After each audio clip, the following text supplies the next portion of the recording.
Oh hello, this is a guy who likes fanfiction and is too lazy to read, so here is Soul Chess in audio form. Check the description for the links to the author. Chapter 111, The Return of Hollow Ichigo. Third person POV. The date was September 8, 2001 ATB. It was a Saturday like any other. However, in the days to come, chaos would soon sweep through the afterlife and the cause would be a 16-year-old teenage boy, though whether he knew it at the time or not was open to interpretation. High school student Kurosaki Ichigo was under the continued observance of 2nd Squad Lieutenant Otomaka Kendra.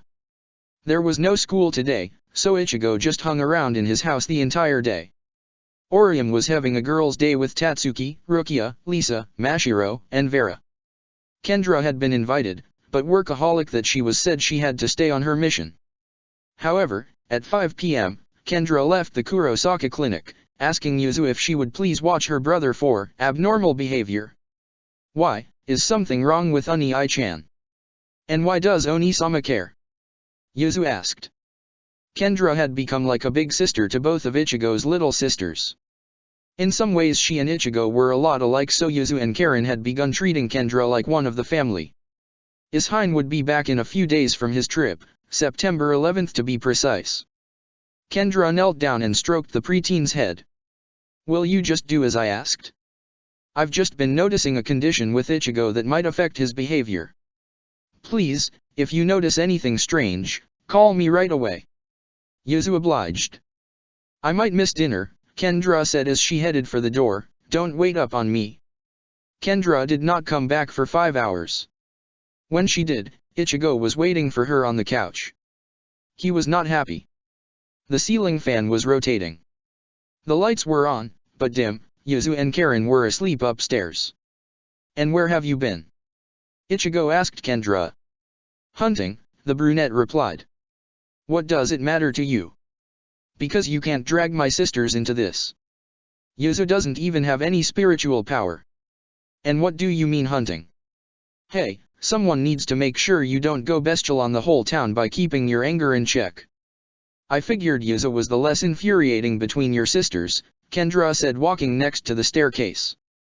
You still didn't answer me. What do you mean, hunting?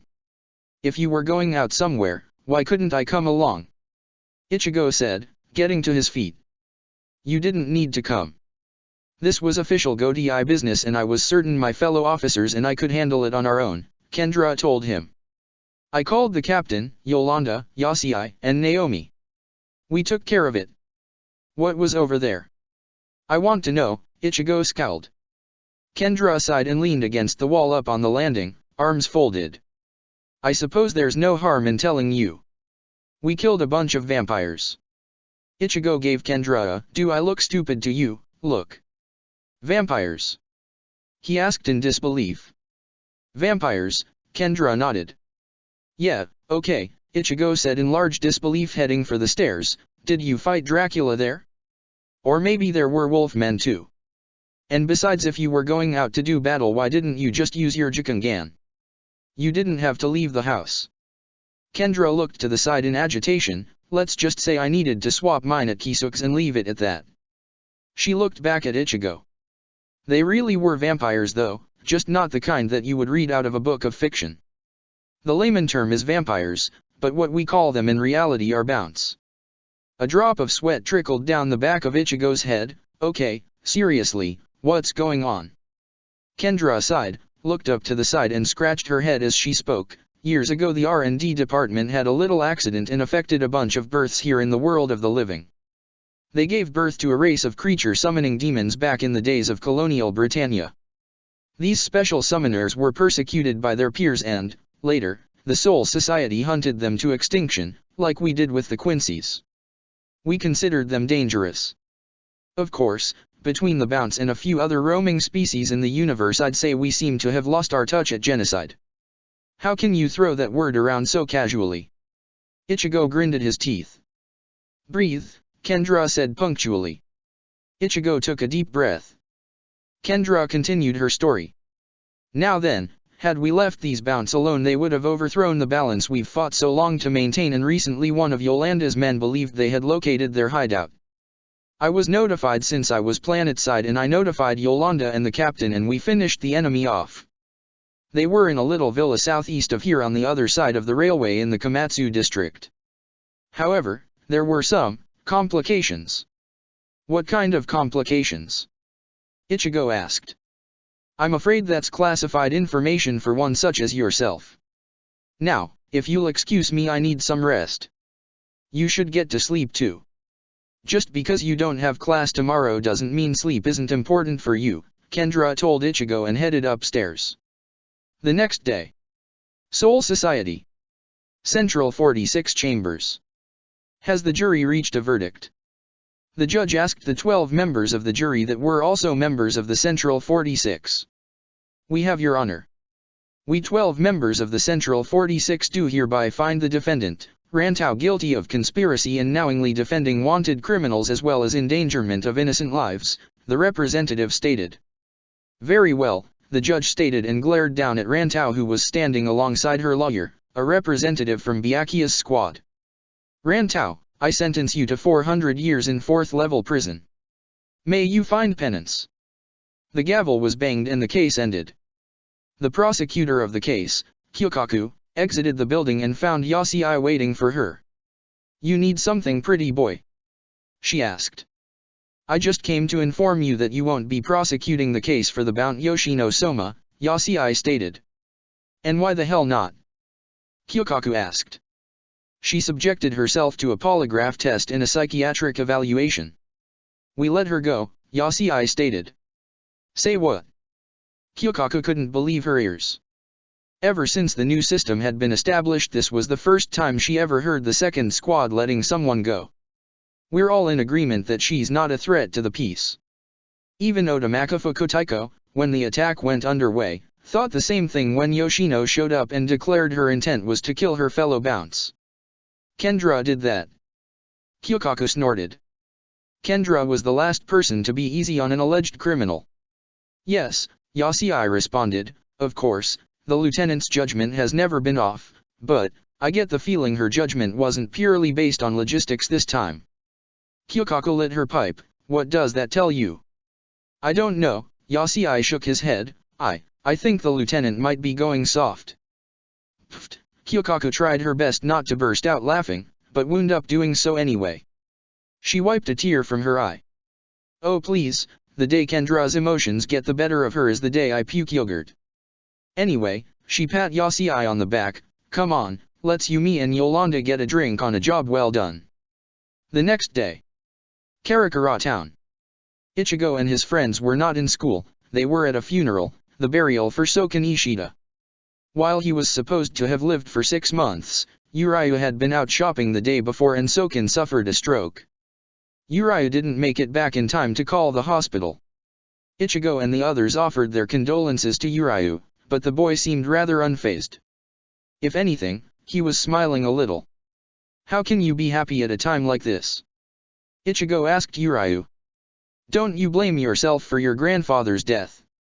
I don't, Urayu stated. Calling would have only delayed the inevitable, and even then, at my grandfather's age, there was no guarantee modern medicine could have done anything. My smile isn't because I'm happy that he's gone. I'm smiling because I know he was able to live out his life for as long as he possibly could. He was a great man, but he held on for so long. I read his will. He left our house to me.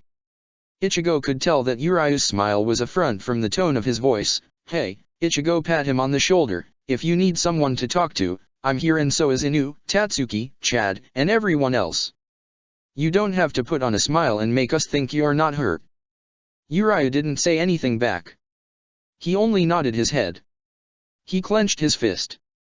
His only anger was that his father hadn't been around to mourn his grandfather's death. Urayu wanted to call him, but he could hear his father already. Don't bother me with such trivial things. Urayu didn't have a post-mortem party like many mourners. Instead, he went home and put up a for rent sign in the window.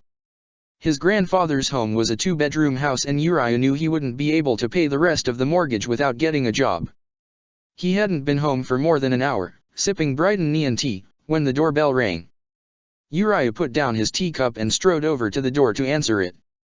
Standing before him was a woman with long brown hair, luscious red lips and gray-blue eyes.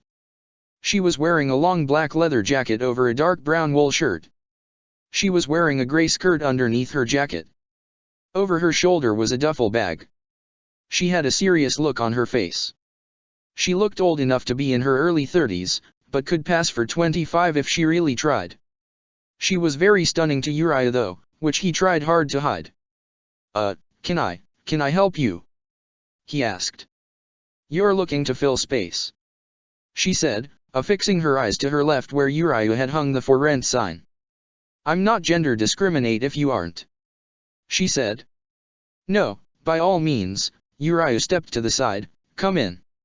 He let the woman in, but as she passed by him that's when he sensed it. "Riot, sir? And she has the ability to hide it too."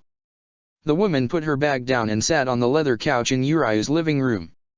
Thanks to his grandfather's pension, the boy lived quite comfortably with the marble kitchen countertop, the large wooden coffee table surrounded by 2 leather and 1 cloth couch, not to mention the gigantic flat-screen TV. There was a sun deck out back, but only 1 bathroom. "So, your name is?" Uriah let in. "Yoshino," she answered. "Soma, Yoshino."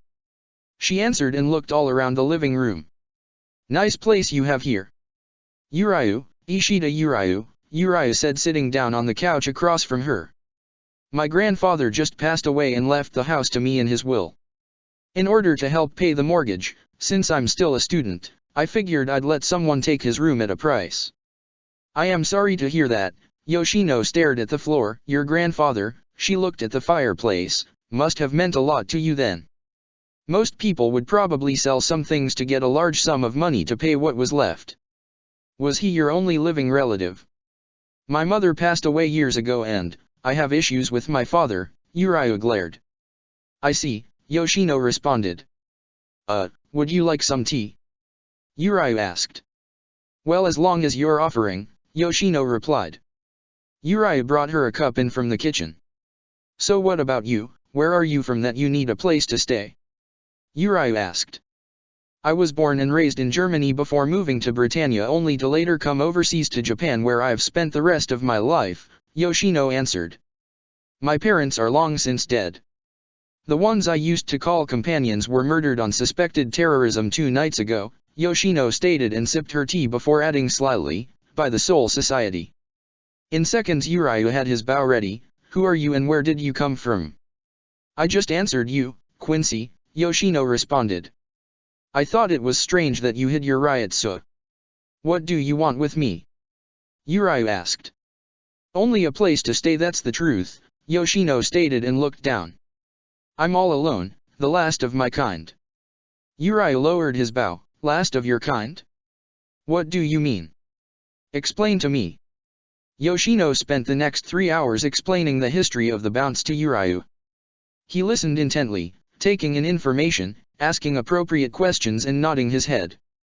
It sounded like the bounce, much like the Quincy's, had been driven to near extinction, but that, unlike the Quincy's, the bounce never reconciled with the Soul Society. "And now you're the only bounce?" Uriah asked. "Any idea why they left you alive?" "Because I swore that I would never kill an innocent creature again," Yoshino answered. "Korea, the man who led the remainder of us, intended to demolish the Soul Society, and us with him. He changed over the years. I left him when his beliefs became too radical even for me. I thought about how to approach slaying him and my fellow brethren and eventually summed up the courage 2 nights ago, only to find that every last one of them had been slain by the Onmitsukido's top officers.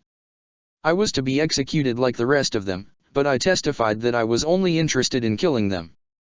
One of the Soul Reapers, a thin brunette, asked if I would be subject to a polygraph and a psychiatric evaluation. I was determined not to be a threat to the peace and could be instrumental if called upon, much like, I overheard, the people the Soul Reapers call Vizards. Of course, with the villa now in ruins and my place having been emptied out with my being brought to the Soul Society, I've now got nowhere to stay." Uriah dropped his guard completely. He could sense the sincerity in Yoshino's words. He felt that he could trust her. "Well, you're welcome to stay here. Provided you can pay the rent, of course," Uriah told her. Yoshino reached into her bag and pulled out a small gold sphere. I have many treasures and the like from the remains of Villa in this bag, including this solid gold nugget. It should be sufficient for me to stay here, yes. I believe so, yes, Uriah said. Wonderful, Yoshino said. She picked up her bag and asked Uriah to escort her to the room she would be staying in. Soken's bedroom had been cleaned out and his things put in the basement the day of his death. Uriah knew he would need to move on, but wanted to keep his grandfather's memory. Besides, he had Jinrei Kojaku, he'd be fine. The room had a simple full-sized bed, a window, closet, and dresser.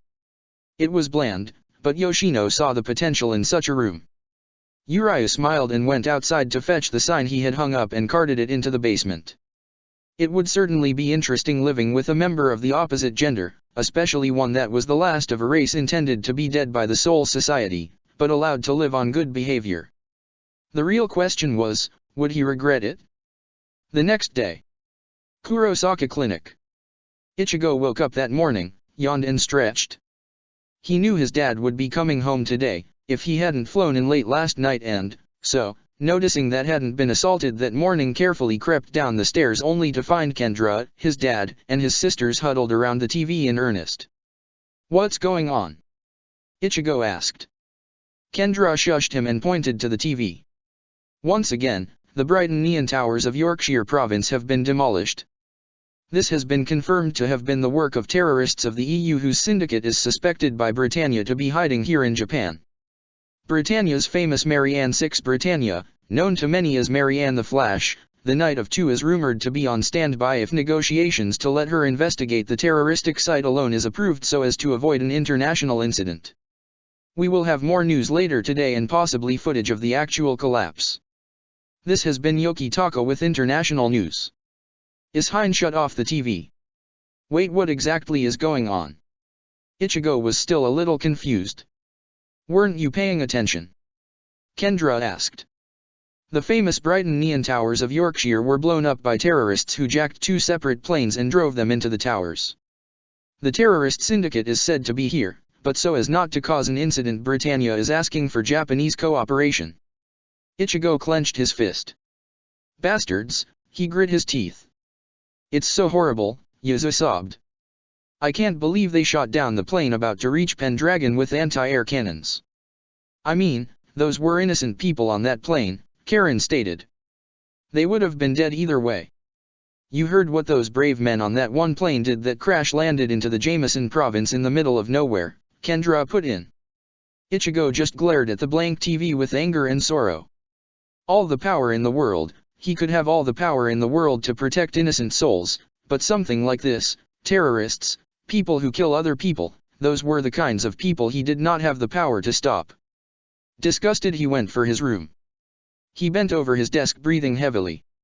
"Hey, what's the matter?" Khan hopped up onto Ichigo's bed. "You look more bent out of shape than usual." Ichigo simply gripped the desk tightly, digging his fingernails into the underside. "Getting worked up about it is pointless," Kendra said, walking into the room. "How can you say that?" Ichigo turned around to look at her. "Aren't you the one who told me that it is not our fault for people who we cannot save that we did not know needed to be saved?" Kendra asked. "That's not why I'm upset at all." Ichigo turned around and leaned back on his desk. "I know this isn't my fault. I had nothing to do with it. I know that, but, all this time I've been doing things for the Soul Society. I've never had a chance, nor do I have the power to do anything above the power of a normal soldier without my Zanpakuto." Ichigo pendulum kicked his leg backwards and smashed his garbage can into his wall. "I'm just normal like everyone else. If something like what happened to Britannia happened to Japan, I'd never be able to do anything about it." Ichigo looked down and to the side. "I can't help the people around me, except on their deathbeds. I knew that from the beginning, but it's only making such an impact now." Ichigo crinkled his fingers and brought them up by his face, staring down at them in anguish. "What would I do, if I came face to face with a terrorist? I can't shoot a gun. Without my powers I'm just plain old Kurosaki Ichigo. What would I do?" Ichigo dropped down to squatting and turned to look at Kendra. "Answer me, Kendra, what would I do if Japan ever came under attack?" You want my honest answer? Kendra asked. Please, Ichigo said with hopeful eyes. With a completely serious, emotionless expression, Kendra said only 2 words, fight back. Ichigo was confused. You are not one of us, Ichigo. It is true, the power of the Zanpakuto is meant only for combating hollows. Against humans it may as well be a normal sword. The destructive power at your potential would be limited only by your physical limits, be they superhuman or not. I know you well enough. If Japan was invaded by anything, you would pick up that piece of plywood, Kendra pointed to Ichigo's badge, plunge it into your chest and you would fight until your last breath. Ichigo got to his feet. Kendra, It's true, because you would be invisible to all, but the spiritually aware you would go unnoticed and, though super powerful, even your spiritual body is capable of being killed, but that wouldn't matter to you. You would fight until you stopped breathing or the enemy was gone because that is the kind of person I know you to be, Kendra stated. As for what you should do, she spoke with a lighter tone, folding her arms, with the current situation, you do absolutely nothing. These terrorists are not your concern. They're not hollows, they're normal human beings. We are not allowed to interfere with living issues. Also, this is Britannia's fight, let Britannia handle it, Kendra pointed at Ichigo. If I find out that you snuck off and butchered civilians, things will not look good between you and the Soul Society. They have not threatened you, therefore retaliation is unbecoming. They threatened Britannia, understand? Kendra asked. Ichigo nodded. Good, now, let's get ready for school today, shall we? Kendra asked. Ichigo agreed. The next day. 5:30 p.m. Ichigo was walking the streets of the town by himself. He was interested in securing a job for himself, but so far hadn't had much luck. Yesterday had motivated him. Ichigo wanted to help people. Unfortunately, as a high school student, the best he could do was cashier or fry cook, and Ichigo was not going to be spending the rest of high school flipping burgers. True, he'd been bought to be a ringer for certain sports clubs this entire year thus far, and probably would do so for the rest of high school, but he needed something more exciting. He wanted to do different things to help people. He had done some research over the last few weeks and had decided to start his job hunt today. He would have done it yesterday, but the news had left him in a really foul mood. The last few places he had been to had all been looking for someone with more experience and someone who didn't have Ichigo's glaring punk look. But, Ichigo drove onward. He wouldn't give up. He had one more place to look at, the Onagiya shop. Ichigo had initially crossed the place off his list, confusing it with an eel shop, but Tatsuki had corrected his logic and after a bit of research Ichigo made sure it was last on his list.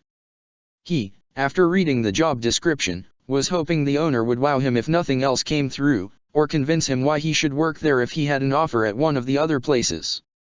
However, since every other place turned him down, the shop was now his last hope at a job.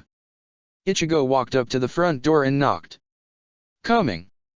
A sharp, middle-aged, female voice reverberated from behind the door. The door opened after a few moments revealing the owner of the shop, single mother Onagiya Akumi. And, what do you want? She said, arm resting against the door, looking less than pleased with Ichigo's presence, despite the fact that Ichigo was well spruced up.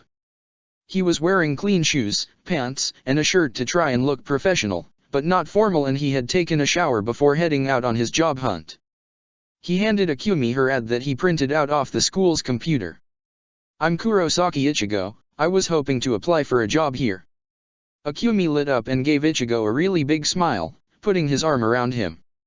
Oh, great, wonderful, come on in, come on in. She urged and slammed the door behind him. The woman was ecstatic. Her ad had not been answered at all since the time she had put it into the paper. She was thrilled that someone had finally come to her. So you're interested in helping people, right? Well, you've come to the right place, Akumi said with her hand firmly on Ichigo's back. Here at the Onagiya shop we specialize in doing all sorts of things that the folks around town are either too lazy or not skilled enough to do, and we do it for them, for a price. There's excitement, Akumi waved her hands apart, adventure. She put her arm around Ichigo's shoulders and spread the other one up over their heads, and of course, she said and slapped Ichigo on the shoulder, smiling, that feeling you get when you know you've done the right thing. Any questions? Ichigo was a little blown away by Akumi's enthusiasm. Just one, is it just you and me here? Yup, join up with me and together we'll help people across the town, Akumi put forth her enthusiasm. Right Ichigo pointed at himself. I'm the applicant, don't you want to know about me? Akumi grinned, just sign yourself up for the adventure of a lifetime, that's all I need from you. You're here for the right reasons and that's really all that matters. Something tells me this woman is lonely. Ichigo thought to himself. Right, so, I'm hired then. Akumi slapped Ichigo hard on the back. You better believe it. The nice act of course was just a front so that Ichigo would take the job. The poor teen would soon learn the demonic wrath hidden within Onagiya Akumi. So, how much do I get paid exactly? Ichigo asked. Oh, I don't pay you, Akumi said and put her arm firmly against Ichigo's back, we get paid by commission. I can barely keep this place together enough as it is. Akumi led Ichigo into another room where a stack of letters sat. These are all mailed in requests from clients. Just open any one of them and we can get started right away. When the job is complete we get paid. Since you work for me we split the profits 70-30. Ichigo was happy just to get money so it really didn't matter to him. Sounds like a fair deal, he said and tore open an envelope. He scowled. Something the matter? Akumi's enthusiasm deflated like a balloon that just had the air released from it. You take requests from punks, Ichigo stated. Hey, I hired you to work for me. I'll take anything so long as I can get paid, Akumi stated. Don't you have an actual job? Ichigo didn't mean to be insulting, but he was returned with violence anyway. In this case a whack over the head. If I had a job I wouldn't be looking to hire you now, would I? I need the help because the requests are piling up and I need time to be a mother and pay the bills, got it?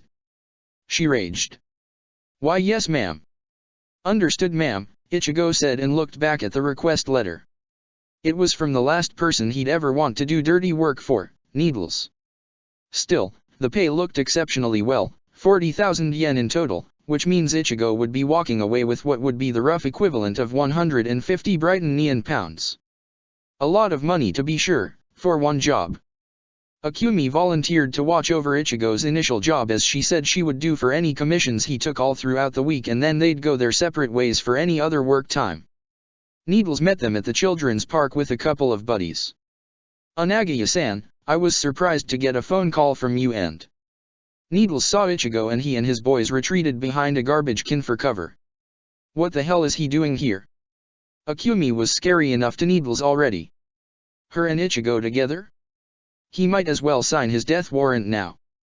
Ichigo-chan's my new employee, Akumi pat Ichigo on the shoulder and then scowled at Needles, so treat him with respect, Akito. Ichigo only knew Needles by his nickname. He had no idea Needles' real name was so girly. Hey shut up, Kurosaki. A glare from Akumi for laughing at clients got Ichigo to calm down. Sorry, Ichigo got himself together, you mentioned you needed some strong support, Akito. Needles sneered, but all the while endured the humiliation. I don't think I need to explain it to you Ichigo about how the gangs function, but for Onagiya-san, maybe I should give a quick reminder. Just tell me who we're here to beat the snot out of. I haven't got all day, Akumi told Needles. Big guy, Needles held out his arms, they call him Zeus, after the Greek god cause the guy hits like lightning. He stands 190 centimeters tall and he weighs 1/10 of a kilo. I've lost several of my boys trying to take his brutish ass down. You're a renowned black belt, Onagiya-san, I figured you'd be able to handle him, but the fact that you've got the famous Soul Reaper with you makes things that much easier. Once Yakuchini sees you with me he'll be pissing his pants and running home to mommy. Yakuchini. Ichigo could have sworn he heard that name before. Something the matter, Kurosaki? Needles asked. Ichigo couldn't recall where he heard it. Nah, never mind. Where's this Zeus guy? Needles led Akumi and Ichigo to the northern city limits where Yakuchini was waiting for Needles' punk ass to show up. There was some trash talk thrown about. So, you finally going to try and face Zeus yourself Needles, you know what happens if a gang leader loses to another gang's henchman, Yakuchini stated. The gang disperses and all gang members are transferred to the victorious gang. You don't have to remind me, Weasel. Needles got hit with an aluminum bat, call me that again you be picking up your teeth for a week. Yeah, whatever, Needles got up, besides I ain't here to fight Zeus. I got myself a hired hand to kick his brawny ass. Pfft, Yakuchini scoffed, ain't no one you could hire Needles that could take down my boy, Zeus, he got right in Needles' face. Nobody. Oh. Needles waved Ichigo and Akumi forward. That's. The legendary Soul Reaper, Kurosaki Ichigo, Needles stated. How much is he paying you? Yakuchini asked Ichigo. Pardon. Ichigo was confused. I'll pay double what he's paying you to kick his sorry ass Kurosaki, Yakuchini told him, no triple it, I'll make up for what I did to your buddy Sato. Chad? What are you? Ichigo then finally remembered where he knew Yakuchini from. That day by the river came flooding back to him. He scowled deeply. Needles. Yeah, Needles responded.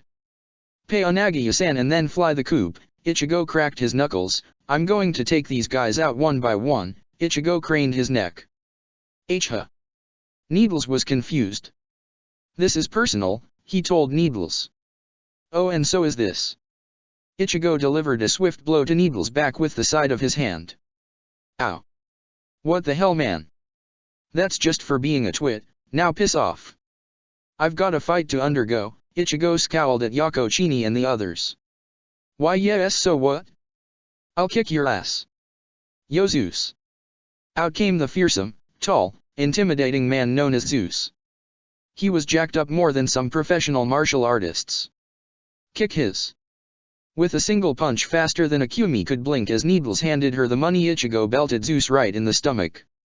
Zeus went sailing back and fell on his back, unconscious. Ass. Ichigo craned his neck again. Now it's your turn. You guys forced me out here. You'd better be prepared to suffer consequences. Ichigo then, one by one punch per thug took out all of Yakuchini's gang, plus the ringleader himself. His rage tranquil, just like the time Ichigo had rescued Orium, only the provocation was much less severe. Ichigo walked away from the scene and slapped Needles upside the head again as he passed him by. Let's go, Akumi-san. Hey. You do not order me around. She shouted following Ichigo. In the car ride back to Akumi's place, Ichigo looked at his hand and flexed it constantly. Something felt off about his sudden outburst of violence just then. That wasn't like him. The aggression he displayed wasn't his usual action. He certainly did not need to use as much force as he did or punch out anyone else but Zeus. What he should have done was tell both Needles and Yakuchini where to go and let Akumi handle it, since both those assholes were demons of his past. By the time he and Akumi got back to her shop it was close to dinner time, Ichigo noticed. He took his commission money, filled out a work-hour worksheet that he would adhere to for the shop, and then made his way home. And it was when he was alone, walking through the sunset, that trouble finally started to arise. So tell me, King, how did it feel to tap into your most animalistic instinct? A shrill, alien voice, but similar to Ichigo's own, radiated through the teen's head and then laughed. Ichigo froze in place and stood perfectly still. What's the matter? Are you surprised to hear me? Did you think you got rid of me? Oh no, King. Ichigo's hollow laughed disturbingly again. I told you that if you really wanted to control my power that you shouldn't get yourself killed until we meet again. Well, the time has come. Zanjitsu and his Bishun clone are both all tired out from helping you. Ichigo's body pulsed and he put his hand to his forehead. Leave me alone, Ichigo scowled. Now what a rude thing to say. Here I am offering to speak to you, to invite you to control my power, and you're just ignoring me. You've gotta learn to control me one way or another, King, but if you're going to be that way, maybe I'll have some fun. Ichigo's hollow said and laughed again. What are you talking about? What are you going to do? Ichigo growled. Oh, you'll see, Ichigo's hollow said and licked his lips with his blue tongue. I told you before, instinct is the way to fight, but you've spent time learning form. I'll show you that you don't need form to fight. just a lot of power and pure raw instinct. I'll see you soon, King, Ichigo's hollow cackled. Until then, enjoy the chaos. Ichigo's hollow continued to cackle and Ichigo's head felt heavy. His hollow's insanity was rampaging through the boy's mind, despite the fact that he wasn't in soul form. Ichigo's breathing became heavier and he dropped to one knee. His vision waned. Ichigo was close to collapsing. He could barely move, the insanity in his mind was like a raging storm. Ichigo fought the insanity until his last breath and then passed out on the street. Ichigo woke up with a jolt only to find his surroundings the dark pitch blackness of his room after sundown. How did I get here? Ichigo wondered. He was sitting up on his bed. He didn't know how he arrived there, but he figured he knew one person who did. He went downstairs to find Kendra and he found her on the couch. She went over to the clinic door and waved him over. Ichigo nodded and followed his friend into his dad's clinic, whereupon Kendra led him to a secluded room for private chatter. She entered first and Ichigo closed the door behind him as he entered. You wanna tell me what happened? Kendra asked. I was hoping you could tell me. Last thing I remember was passing out on the street after doing my first job for Akumi-san at the Unagaya shop, Ichigo said to Kendra. Orium found you passed out on the road and called for me since she couldn't lift you. When we're done here you should call her and let her know you're alright, she's probably worried sick about you, Kendra told Ichigo. I know you better than to just pass out for no reason. Did something happen? Ichigo looked at the ground in agony. My inner hollow is back, he told Kendra. That's not unexpected, this is well within Lamperouge Teiko's predictions. And, it's your body, what do you want to do? Kendra didn't realize it, but she was being rather unprofessional. The old Kendra would have taken Ichigo's words and hauled him off to have him examined, but her friendship was slowly getting in the way with her job and so she wanted to know how Ichigo thought the situation should be handled. After all, she thought, who better to know what to do with his body than him? My hollow wants me to see his true power. I think if I get some time to use Jinzen I'll be able to get the situation under control, Ichigo stated. Well, you can't miss school for this, Kendra pondered. Friday after classes you should go to Kisuke's and spend the weekend there to get this demon of yours under control. Can you do that? Ichigo nodded. Yeah, I can make it through the rest of the week. He said. Good, Kendra said. The two parted ways. Kendra handed Ichigo some leftovers from dinner. He heated it up, ate, yawned and then went to bed. End of chapter 111. Chapter 112, Marianne 6 Britannia's Mission. Third-person POV. Ichigo dreamed and in his dream he could see nameless and faceless thugs in leather jackets. They were running from him, terrified of him. Ichigo saw a bright light like a car headlight. All the while he mumbled in his sleep, no, stop, no. The nightmare continued. Blood was everywhere. Rain poured down, dampening his vision. The sound of a mighty roar, one unfamiliar to Ichigo, but familiar to his enemies such as Talbumasuke, Kokuto, and Shurin, echoed through his mind. Ichigo woke up with a startled scream. He found himself on the floor, back to the ground. He expected to be really sore, but when he got to his feet he felt really limber. He felt, for lack of a better word, great. Ichigo stretched. Oh, man, despite that nightmare I feel excellent. Maybe I should consider getting a futon. Ichigo took a look around the room and found Kon standing by his desk chair leg looking at Ichigo, face blue with shock, eyes widened like saucers and Kon's mouth hanging open. What's with you this morning? Oh, nothing, does it look like something's up? Nothing's up, Kon stammered. Okay, I don't know what game you're playing today, but leave me out of it, Ichigo said and left his room with an unusual cheery expression. After he showered and got dressed, Ichigo found Kendra downstairs watching the news again. There was a local story. In other news, police are still trying to figure out the cause of what's being called anti-gang violence. At least 40 well-known local thugs were admitted to Karakura General Hospital. There are no casualties at this time, but a few might succumb to the injuries that have been dealt. Police have found no traces of viable evidence. Witnesses say the attacker came out of nowhere, supposedly it was invisible. The news continued, but Kendra and Ichigo stopped listening. Ichigo got his combat pass and passed it to Kendra. The lieutenant called for Rukia and Vera and the quartet met up at the scene. The area was brutally destroyed. It was like an earthquake, followed by a hurricane came through here only to be doused by a flash flood to erode most of the damage. It had been raining last night, but only for a couple of hours. The warm autumn air made the air rather humid and the damage to the area made the attack site look rather eerie. Definitely the work of a hollow, Rukia stated. Only a hollow could cause such violent destruction. But then why didn't it kill anyone? Ichigo asked. More importantly, why weren't any of us alerted to its presence? Kendra stated. She had a really bad feeling about this. Vera suddenly pointed to a spot off to the right. There was nothing that could be seen, nothing with the naked eye anyway. Good eye Vera, Kendra said, trotting over to the pocket of Ryotsu the redhead had spotted.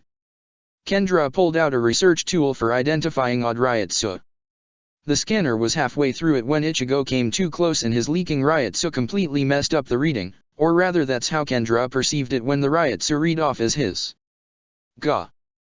Ichigo, you completely overran the sample. Kendra sniped. What are you yelling at me for?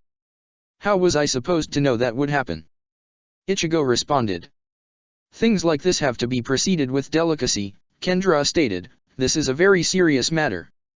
Living beings were hurt. Well, don't gripe at me because of it, I'm sure there are other samples, Ichigo rubbed his neck. Assuming you didn't contaminate them all by walking over here, Kendra shot back. Hey, easy there. Break it up you two, Rukia said, intervening. Honestly Kendra, Lelouch-sensei put you in charge of Ichigo because you're supposed to be keeping him calm, not riling him up. Kendra didn't say anything in response, but she knew Rukia was right. To be honest, Ichigo said, I think those bastards got what was coming to them. I'm going to head for school. Come on, we're late. As Rukia watched Ichigo go, she curled her index finger and put it against her lower lip. He seems agitated more than usual. Really? I hadn't noticed. Isn't he always like this? Kendra asked. Usually, but it normally doesn't take that much to set him off. I would have expected Ichigo to apologize at the very least, Rukia said. Something is not right about all of this. Well, whatever's going on, Kendra said, putting away her analysis device. Unfortunately, thanks to Mr. Impatient, we're going to have to wait for another attack to prevent another false positive. What scares me more is that Ichigo doesn't seem bothered by this, Rukia stated. What are you trying to imply? Kendra asked. I don't know, Rukia shook her head side to side. 4 p.m. After classes, Ichigo and his friends piled out of the high school. Vera and Mizuru were about to split when Urayu was flagged down by Yoshino. Urayu. She waved. Wa-ho. Ishida, who's the babe? Kigo asked. That would be Soma Yoshino, my new roommate, Urayu stated. Yoshino. Urayu waved her over.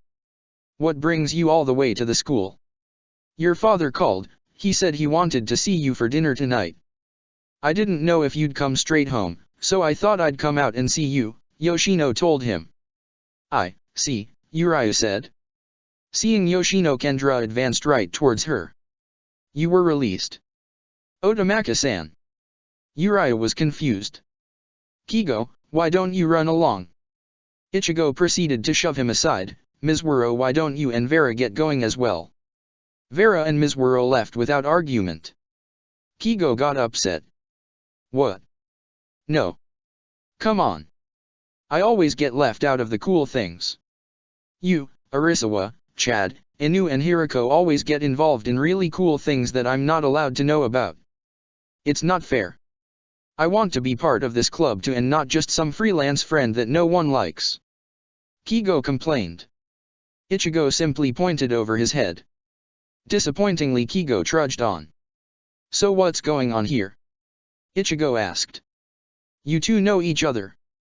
It's complicated, Yoshino finished Kendra's statement.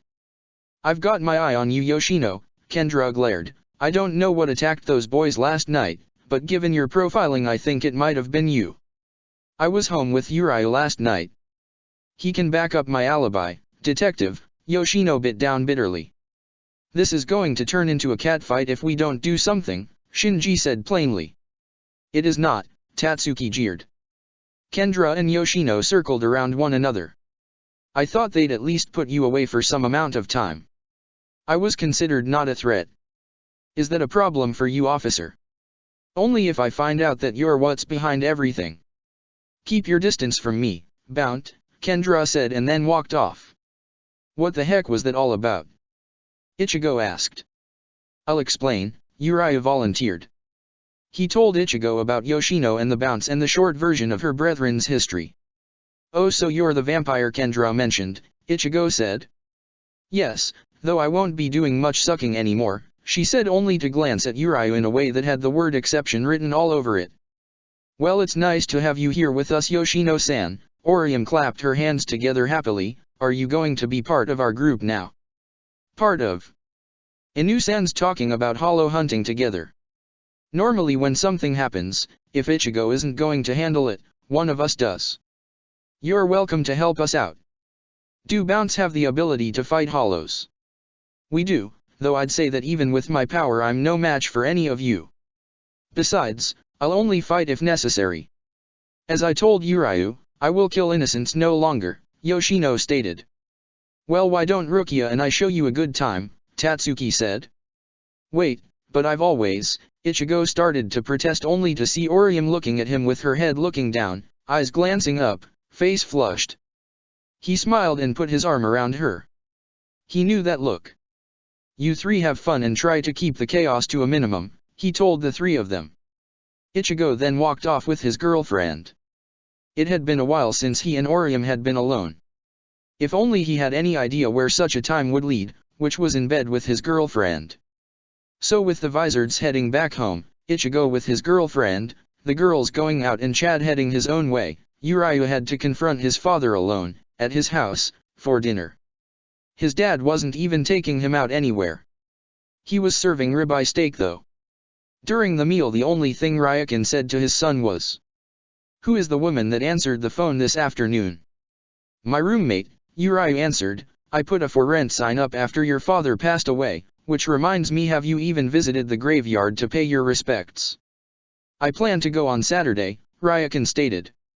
"You're despicable, that's almost a week after his passing," Uriah stated. "I am obligated to help the living before I pay my respects to the dead, Uriah," his father said coldly. "Besides, just the fact that he managed to get a funeral together the day after my father died seems a little unusual in and of itself. Were you expecting him to die?" "I've had the morgue on standby for quite a while now, since I knew that death would take Gisan sometime soon," Uriah stated. "Always planning ahead, that's always been one of your strengths, Uriah," Ryukin stated. Uriah finished eating first, but his father made him wait until he had finished eating. He made it clear to Uriah that he wanted to talk to him about something. Uriah could only imagine what kind of talk his father planned to give him. Unfortunately for Uriah, the talk in question was about to leave Uriah with a slightly different impression of his father and would change the way he would look at him for days to come, though he'd get over it and pretend like nothing happened. "So what is it you wanted to talk to me about?" Uriah asked as he stood about in his father's house. Ryukin put a hand on his son's shoulder. "Uriah, now that you're almost a man, it's time we had an important father-son talk." Ryukin reached into his pocket with his free hand and handed Uriah a square package with a sky blue Quincy symbol on the front.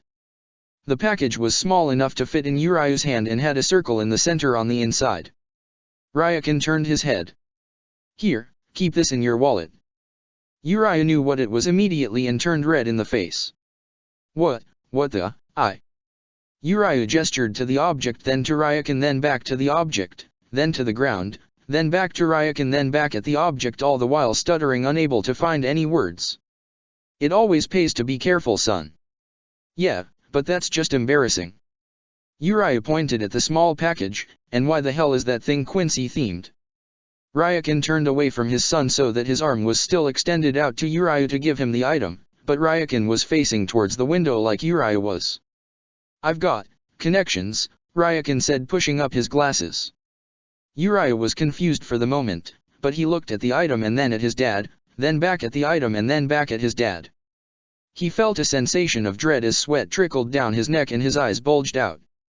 You make those? This coming from a boy that sews his own clothes? Ryukin inquired. That is something entirely different. Urayu exasperated. Nevertheless he snatched up the item and put it in his wallet with a beet red face. I don't see what the point of this is. Yoshino is just my roommate. Besides, Urayu said, putting his wallet away, she looks old enough to be my mother. That won't matter in a couple years, Ryukin said turning around, it's not my business as to your tastes in women. She just moved in. Urayu raged. It's just for emergencies Urayu, don't be so serious all the time, Ryukin told him. I appreciate your concern, but there are better ways of pointing it out, Urayu huffed and left the house. Ryukin pulled out a cigarette and lit up. Honestly Dad, how did you put up with him for so long? Ryukin asked to the window. The next day. Seoul Society. Shisato sat upright in her hospital bed contemplating the baby in her belly. She'd been on maternity leave since the incident with Muramasa, and her Zanpakuto had come back to her of its own free will with Iin Tamashi's defeat of Muramasa. Shisato was in her last month of pregnancy, approximately. Her stomach had swelled from having been off duty and she was finally starting to get those horrible pregnancy pains with the baby kicking and all. Her breasts had swollen as well in response to being required to nurse the child as well. She put a hand on her stomach and stroked it. She was still finding it hard to believe that she was going to be a mother. Even more surprising was that even though the child's father, Ikeku, was gone, she had managed to hide that fact from her parents through Yumi Chika. So far things were going smoothly. She'd become fond of her dead lover's best friend. She wondered if perhaps Yumi Chika would become more than just the cover-up to her son or daughter's dead father, besides just being the surrogate father, of course. Her thoughts were disrupted by a knock on the door. Come in, Shisato encouraged. She was surprised to see her captain open it. Teiko, what are you doing here? I came to check up on you, Lelich told her. How are you holding up? Quite well actually sir, she answered, all things considered. Lelich sat down in the guest chair.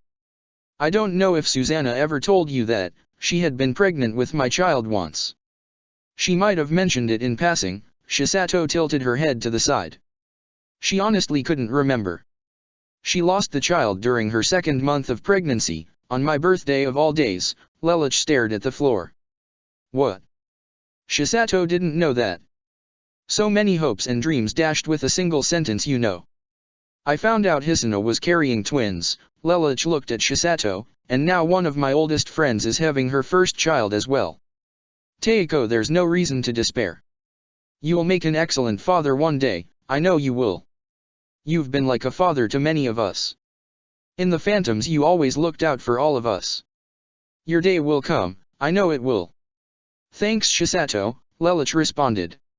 She smiled jubilantly with her eyes closed. So come on, spill it, what's up? You couldn't have come all the way to see me to vent, right? Shisato asked. Sharp as always, Lelich stated, well my visit is for a few reasons. For starters, by the time you're ready to give birth, the new trial system will be fully integrated as will all of the policy changes. That means you can stay on maternity leave after the child is born to take care of it for as long as you need. You can work from home even if you'd like. That's good, Shisato breathed easily. Second, I've been meaning to ask, have you decided on a name? Well, Yumi Chika said that since it's not his child biologically that I had every right to pick the name.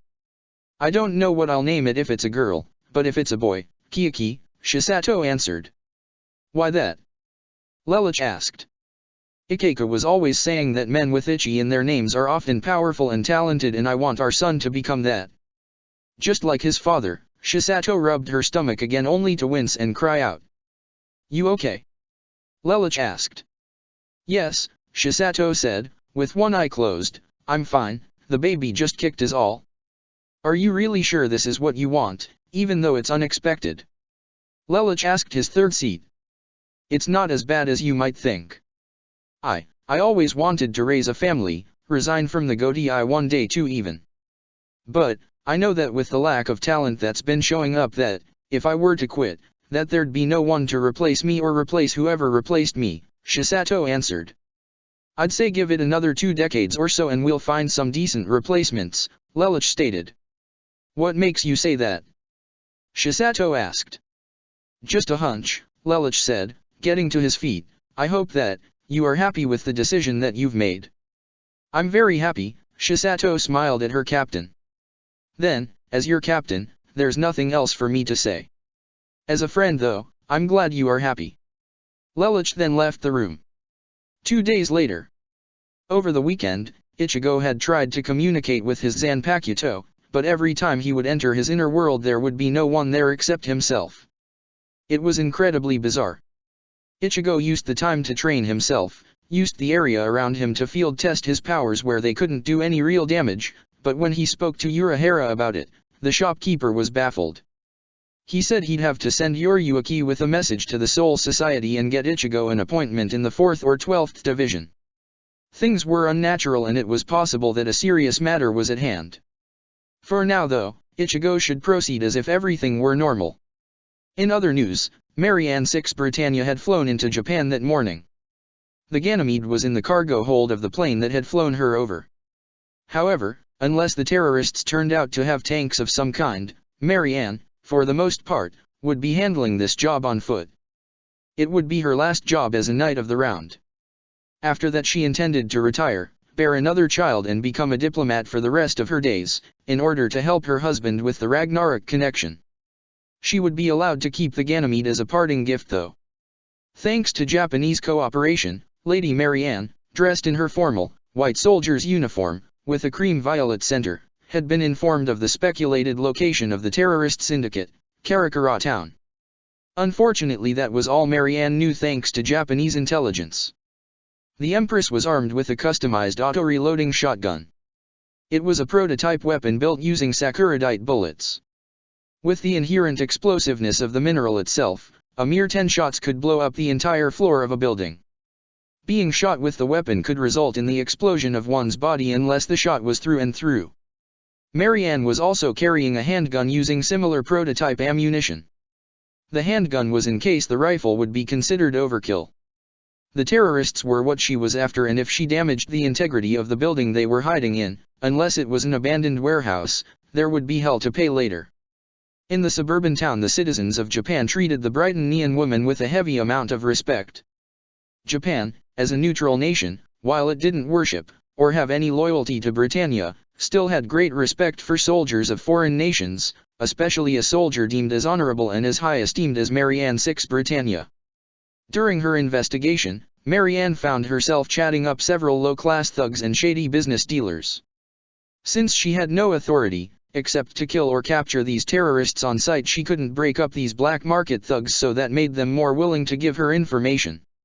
Marianne, of course, intended to double-cross them by bringing their location to the Japanese government after her mission was over, but of course the criminals never knew that.